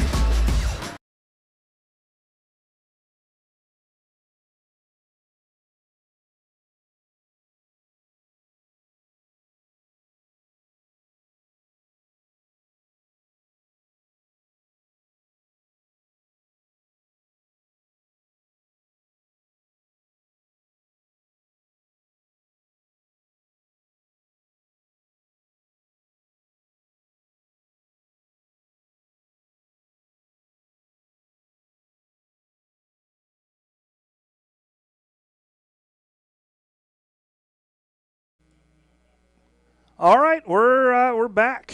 We're back. We got trips to the left, single back. Pretty much the same formation all night long. We got third and about 6. And the quarterback's going to keep it up the middle. He does break a hole, and he's running to the races. We got, is that TK? Yeah, get him TK down? chased him down right there. But And Dejon Green did, but that was a big kind of a trickery play where it's a designed quarterback draw. And he did go to the races, getting all the way up to the Jackets 26. he's definitely hurting after that tackle, though. He seemed kind of hunched over. That is definitely he took some. He's taken a lot of shots tonight, but he's still running strong. Yeah, hats off to him, man. He's taking the team on his back and trying to make something happen here. But they are knocking at the door, and so we'll see what they got going on here. They're going to do trips to the left. Got that single back. If I'm not mistaken, this quarterback's only. And he's going to take it himself, and he's not going to get quite the yardage this time, but he'll get at least, looks like they gave him 2, and he gets taken down by a mess of Jackets. This quarterback for Stillwater's only a sophomore as well, so we're definitely going to see him for a couple more years. Yep. Hey, you never know. In this day and age, you might move to Bixby. That's what they do nowadays. All right, here we go. And there's a throw. He had an open receiver that drops the ball. They're going to call it incomplete. Incomplete. That was So he got broken up. That was KG with a huge tackle. As soon as the ball touched his hands, KG blew him up, didn't let him pull in that catch. And so that was well defended. He had a little bit of room, but it got closed down quick. I always forget about this defense. They just have so much foot speed and closure speed. You better make that catch and tuck that ball, or you're getting hit, and it's going loose. 3 to the left. It's going to be third and about 8. Single back, and there's the snap, and he's going to hand it off to his running back. And there's a major block in the back that I did not see, and he's going to get a first down. Yep, no flags on that play. No flags on that one. But that was at the point of attack. I wonder how that happened. But it's hard to see everything from the field. It's easy when you're the eye in the sky. And it's going to bring up a first, but not goal. 1st and 10 from, it looks like about the 12-yard line for the Pioneers. Trips right. The defense needs to get this ball. We're under 8 minutes. And there's the snap. It's low. Quarterback's going to keep it, and he's going to be he's still going. He's still driving those legs. Brought down by a swarm of Yellow Jackets, but not before he picked up a hard 4 yards right there. Wow, that was a hard 4. But he had nothing. So you got to give him credit for that. And unfortunately, too much time left on the clock. We need to get the ball back here. Let's look for a pick. Just a pick. Let's go interception. There's the snap. They're going to hand it off to that running back, and they're back in the backfield with the running back. He does seem to squirt free and get back up the line of scrimmage. Yeah, he made it back to the line of scrimmage, but he was met by Brentrell Smith right there in the backfield and had to work hard just to get back there. This Yellow Jackets defense is unrelenting, especially that front line. Brentrell Smith, a name we haven't said enough tonight, Asa Bartlow, there at the nose. He's a one-man wrecking ball. It takes 3. They're having to put the center and both guards on him. There's a snap, and he's going to pull up and try to throw a fade, and he does get the fade off, and that's going to be a touchdown for the Pioneers. And cornerback got fooled a little bit on that play action. They are closing the gap here a little bit. 6:34 left in the contest, and we're probably going to be looking for another onside kick, although. Well, this 2-point conversion is massive here. It is huge. It is huge because if Choctaw can stop them from converting right here, it remains a 2-score game. And they're trying to get the play in. And, we knew this was going to be exciting. That's why we wanted to come here and make sure you got all of the action and you could check it at work and see what's going on. Hopefully you didn't turn it off because it's never over till it's over. Here we go. Here's the snap. Low snap. Quarterback's going to keep it. And he does get in. He's in. That 2-point conversion is good. And so that's going to make it into a one-possession game with 6:34. That's tons of time. All right, let's go. We'll go to a commercial. Hi, I'm Stan with SWM & Sons. We've been building in the eastern Oklahoma County area since 1982.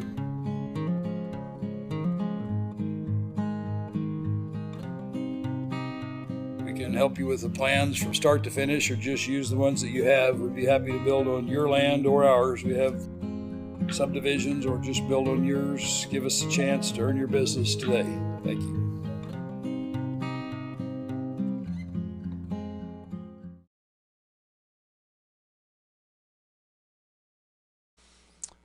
All righty, we are back in business here.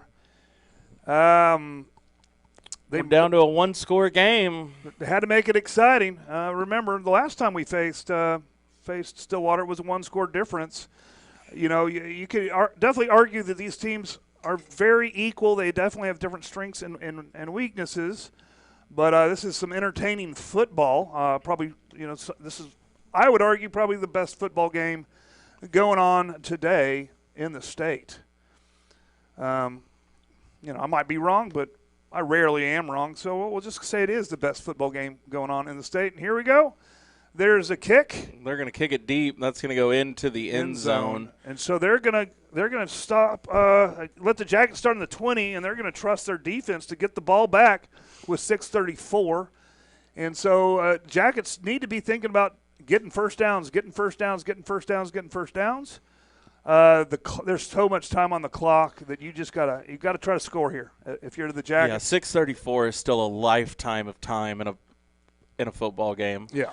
Both teams, well, Stillwater has 2 timeouts remaining. Choctaw still has all 3. Yeah. And here comes our Yellow Jacket offense out onto the field. And it's anybody's game at this point, so let's see what the Jackets can do here. They got that heavy set to the left here. Yeah. Empty set. Matlock in motion. Matlock gets the handoff, and he doesn't have a lot of room. And I think they get him for a 1-yard loss. Yeah, they got him for a 1-yard loss well. right there. It does start the clock.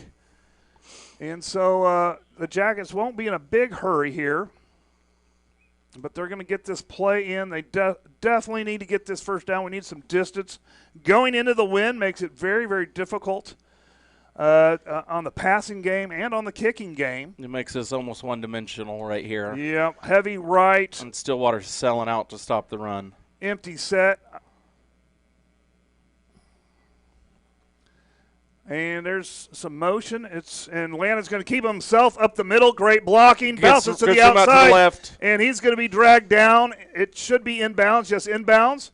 And he stays inbounds, and the clock keeps running. I think it's at the 28, so it should be a 3rd and 2. 3rd and 2 is – yeah, somewhere in that range. 3rd and 2 is where they spot it. And so that really opens up the playbook here, and it's counting down the clock here. Choctaw needs to keep getting first downs, but we've got to stay inbounds as well. Landon looks a little shook up after that play. He's a little slow to come back. Yeah, it's Landon.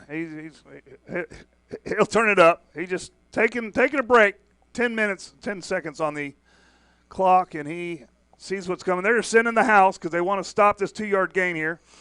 And we're just about at 5 minutes, and they send the house. Landon goes behind his big old wall, bounces outside to the left, and is dragged, slides down, so he doesn't slides down to stay in bounds. Heads up play by Landon goodness.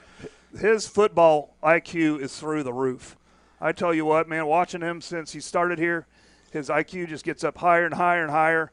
His athletic ability is just unmatched in 6A2. I just amazed by him. So that keeps the clock running. 4:45 on the clock right now.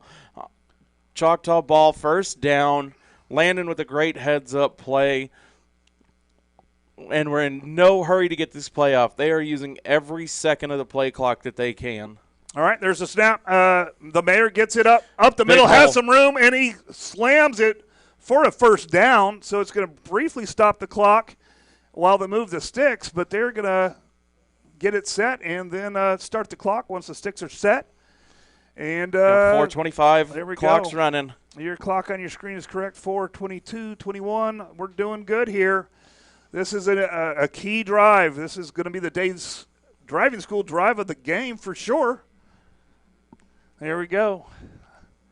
And, let's just get it calmed down, boys. Get your assignments. Landon in no rush. 4 seconds left on the play clock. Ball Single snapped. back, and he's going to keep it himself to the left side. There was nobody there to hit him, and they're going to hit him just short of the first down for a 9-yard gainer inbounds, and that will keep that clock rolling. And the Jackets are in Pioneer territory. Looks like they're spotted on the 45. Ball on the 45. We got 2nd and 1. Clock still running.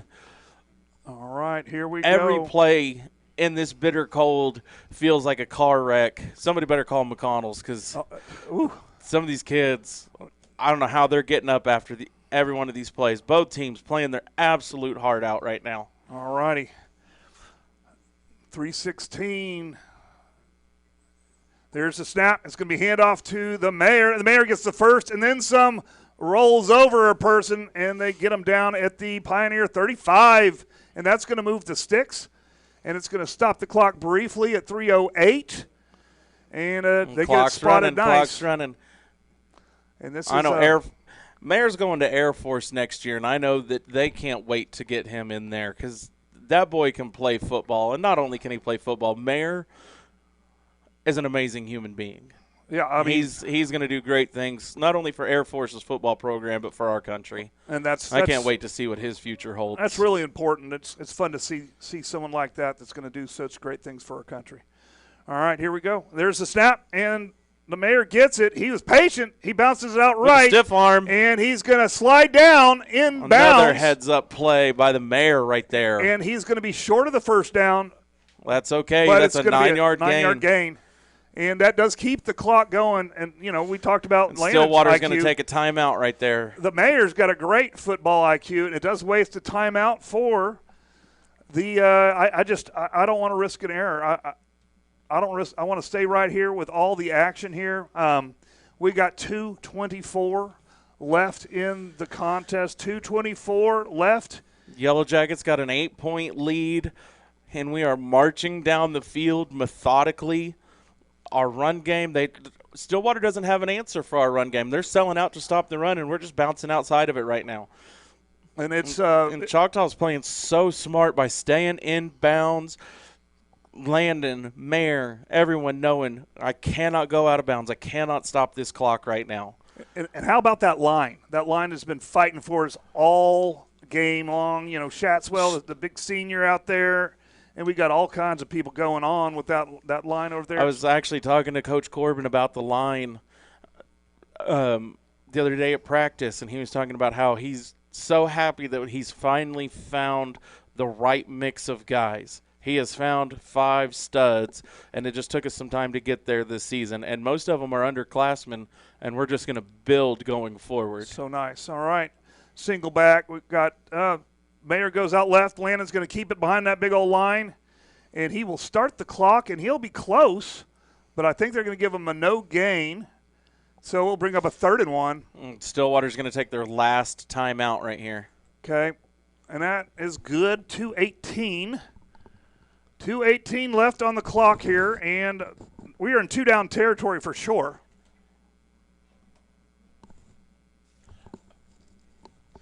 Yeah, that was Stillwater's last timeout right there. That was big for the Jackets. We're going to have 3rd and 2. Okay, they gave him a loss, didn't they? Yeah, they gave him a 1-yard loss there, but that's okay because if the Yellow Jackets can get one more first down, that almost seals this game. With Stillwater having no timeouts left, we'll be able to just take a knee and run the clock out. All right. The nerves up here, right here, because it's, one big play is the difference in the game right now. And the big play I'm looking for is a 2-yard gain. And really, we got 2 downs to do it. You're this far inside. The best thing you could do here is run it. It's definitely and get the 4 clock down going. territory for the Jackets right here because they are looking to end this game on this drive right here. All right. We got that tight bunch to the right, and now they're going to move to the left. So everybody's on the left. Landon's there, Mayer in motion to the right, and Hand he's off going to Mayer. And he's going to beat the first tackler way in the backfield, and they're going to drag him down. And let's see if they stop the clock. They shouldn't. Nope, clock's running. He came down inbounds, but that's going to be a big loss. That's going to be 4th and 10.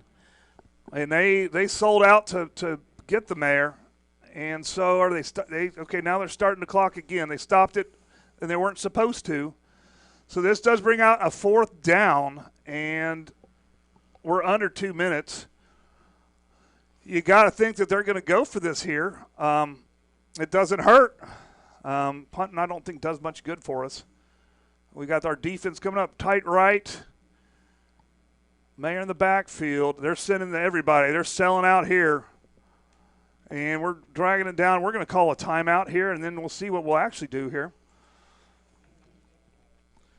Yeah, Choctaw was smart to let that play clock run all the way down. 1:28. Looks like they're going to reset the game clock to 1:35. Okay. Well, I just the fixed clock didn't stop whenever Choctaw took that timeout, so should be 1:35 left in the fourth quarter right here. I had 1:34 on our clock here, so I was close. I bet you it probably was 1:34, but anywho, they're going to talk about it, and I was hoping to be a little bit more relaxed on this Friday, coming down to the last minute 30 seconds of one score.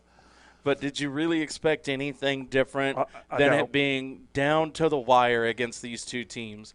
We seem to always meet Stillwater in either the semis or the state championship game, and every year it's the greatest game you could ever watch. It is. It's become a 6A2 rivalry that's just been fun to watch all year long. Okay, we're lined up. We got actually 2 backs and trips right.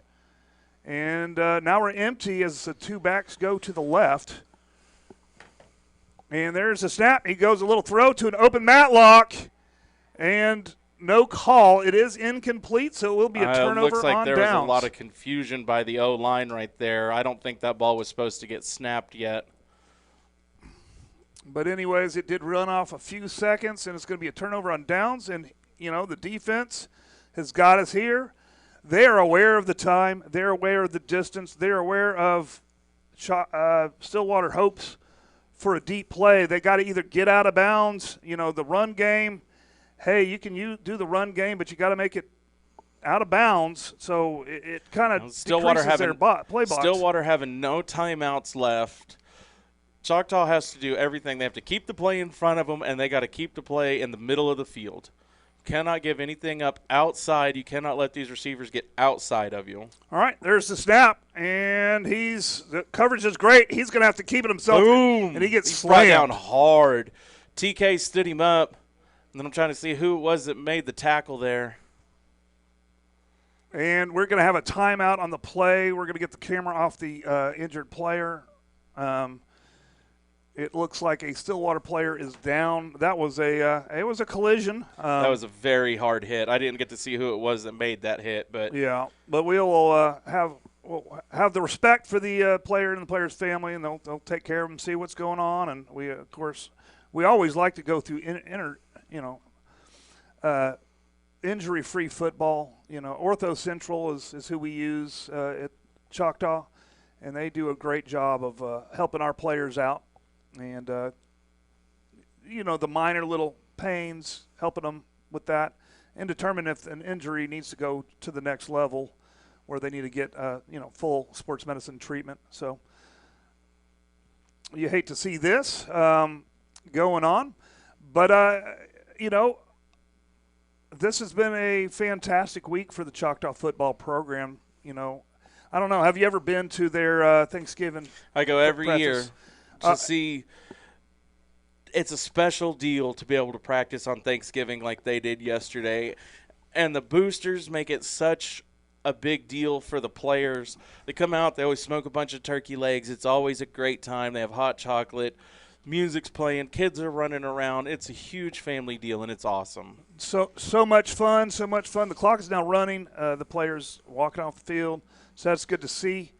And so my clock's a little off. It's at 1:10 instead of 1:15. We'll get it fixed anytime. We got trips left, one receiver right, a single back, and Clock's right at a minute when the ball quarterback snapped. back to pass. They're going deep and is almost picked off. Oh, my gosh, almost picked off up the middle. Ball was just a little low. That was Landon Dockery with great coverage there. Almost a game-ending interception. So 3rd down and 10. Really, they need to get this first down. They need to focus on this first down. We're at 56 seconds. This seems like this is how all these games come down to the last minute of play here. Stillwater with the opportunity here. Back to pass, and he's looking. Great coverage downfield, and he gets hit, and the ball is thrown out of bounds. And I guess they're going to say he got outside of the tackle box, and there's not going to be intentional grounding there. So that's going to leave us with 50 seconds. Great pressure by the Yellow Jacket defense, and we're at 4th and 10. A stop here ends the game. You got it. No timeouts left for the Pioneers. You got to get 10 yards, but be aware the home run ball still is an option for Stillwater. We're at 50 seconds here, and we have a timeout, Yellow Jackets, and I'll adjust this right here. So, we're staying right here.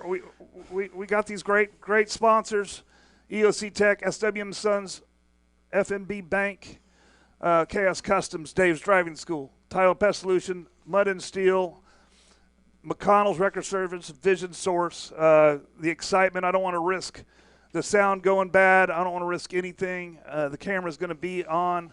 And, again, we're going to post this game at exactly 1 o'clock on Saturday. So you guys can enjoy watching this in full Yellow Jackets TV glory.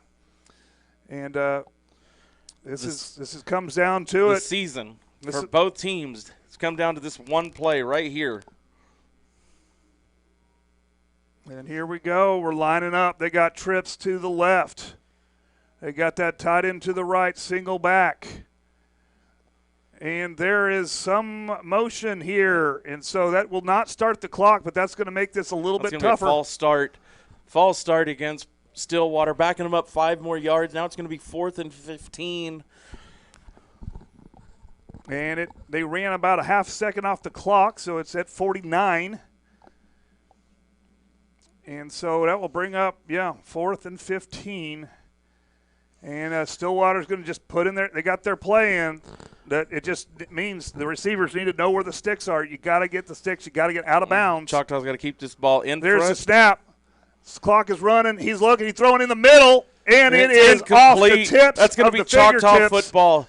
Choctaw football. All they've got to do, they've got to take 2 knees, and they're going to the state championship game. 44 seconds. And you know what? I talked to Coach Corbin at the beginning of the season, and he told me, we started the season, one win, 2 losses, right? At the first 3 warm-up games, and he said, you know what? We're starting 1 and 2, but we're gonna get to that game. We're gonna get to that game because we got the guys, and we're gonna develop this team, and they're already growing as a team, and they're out there having fun. But see, they're having fun all game long, all season long, and having that fun and supporting each other and getting in victory formation right here. You got Landon, you got Mayer as a safety, and Landon downs the ball, and they're going to have to do it one more time. Stillwater doesn't hit them. We're just going to be. They're going to end the game. Choctaw's going to win this game right here. They didn't even start the play clock. That's going to be a Choctaw victory, and we will see you next week. Oh my goodness! In the state championship game. Yep, and that's become the culture of Choctaw. They're going to make them snap it. No, they don't have to snap it. Yeah, we don't have to snap it, guys. Stand up. Stand up. Just go head to the sideline, shaking hands. There we go. and they're shaking hands, and Stillwater, they're not, I'm sure they're sad about it, but they know that they played a heck of a game, and Jackets played a heck of a game, and we're going to film this. I mean, the Jackets are pumped up, man.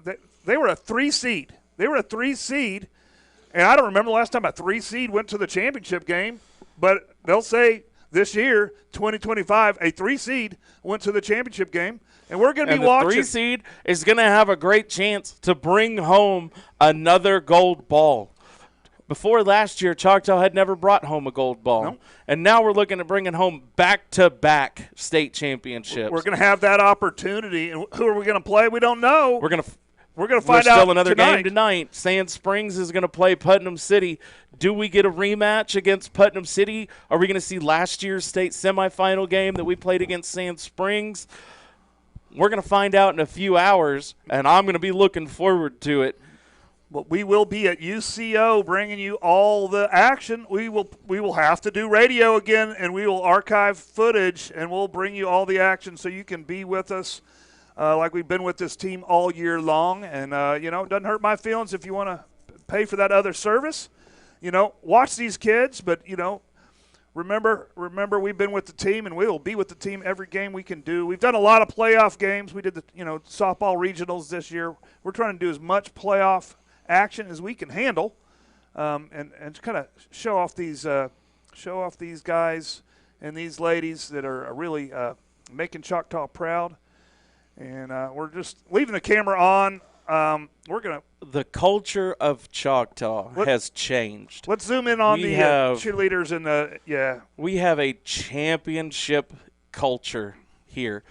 Choctaw is getting used to playing in state championship games. We're competing in softball, football, basketball, wrestling.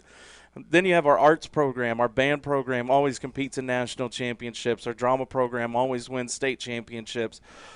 Baseball's looking to win a state championship this year. It is. The culture of Choctaw is definitely a gold standard. Fun to be a Yellow Jacket. And, when I started this, I never sat down at the beginning of the season with my calendar and plotted out all the playoff games and plotted out the state championship game, but I did. Back in August, I marked out all the dates so I wouldn't have any interruptions. We always schedule our Thanksgiving around I'm going to show up on Friday. And, again, I didn't make a mistake. I knew we were going to be here, and we're here.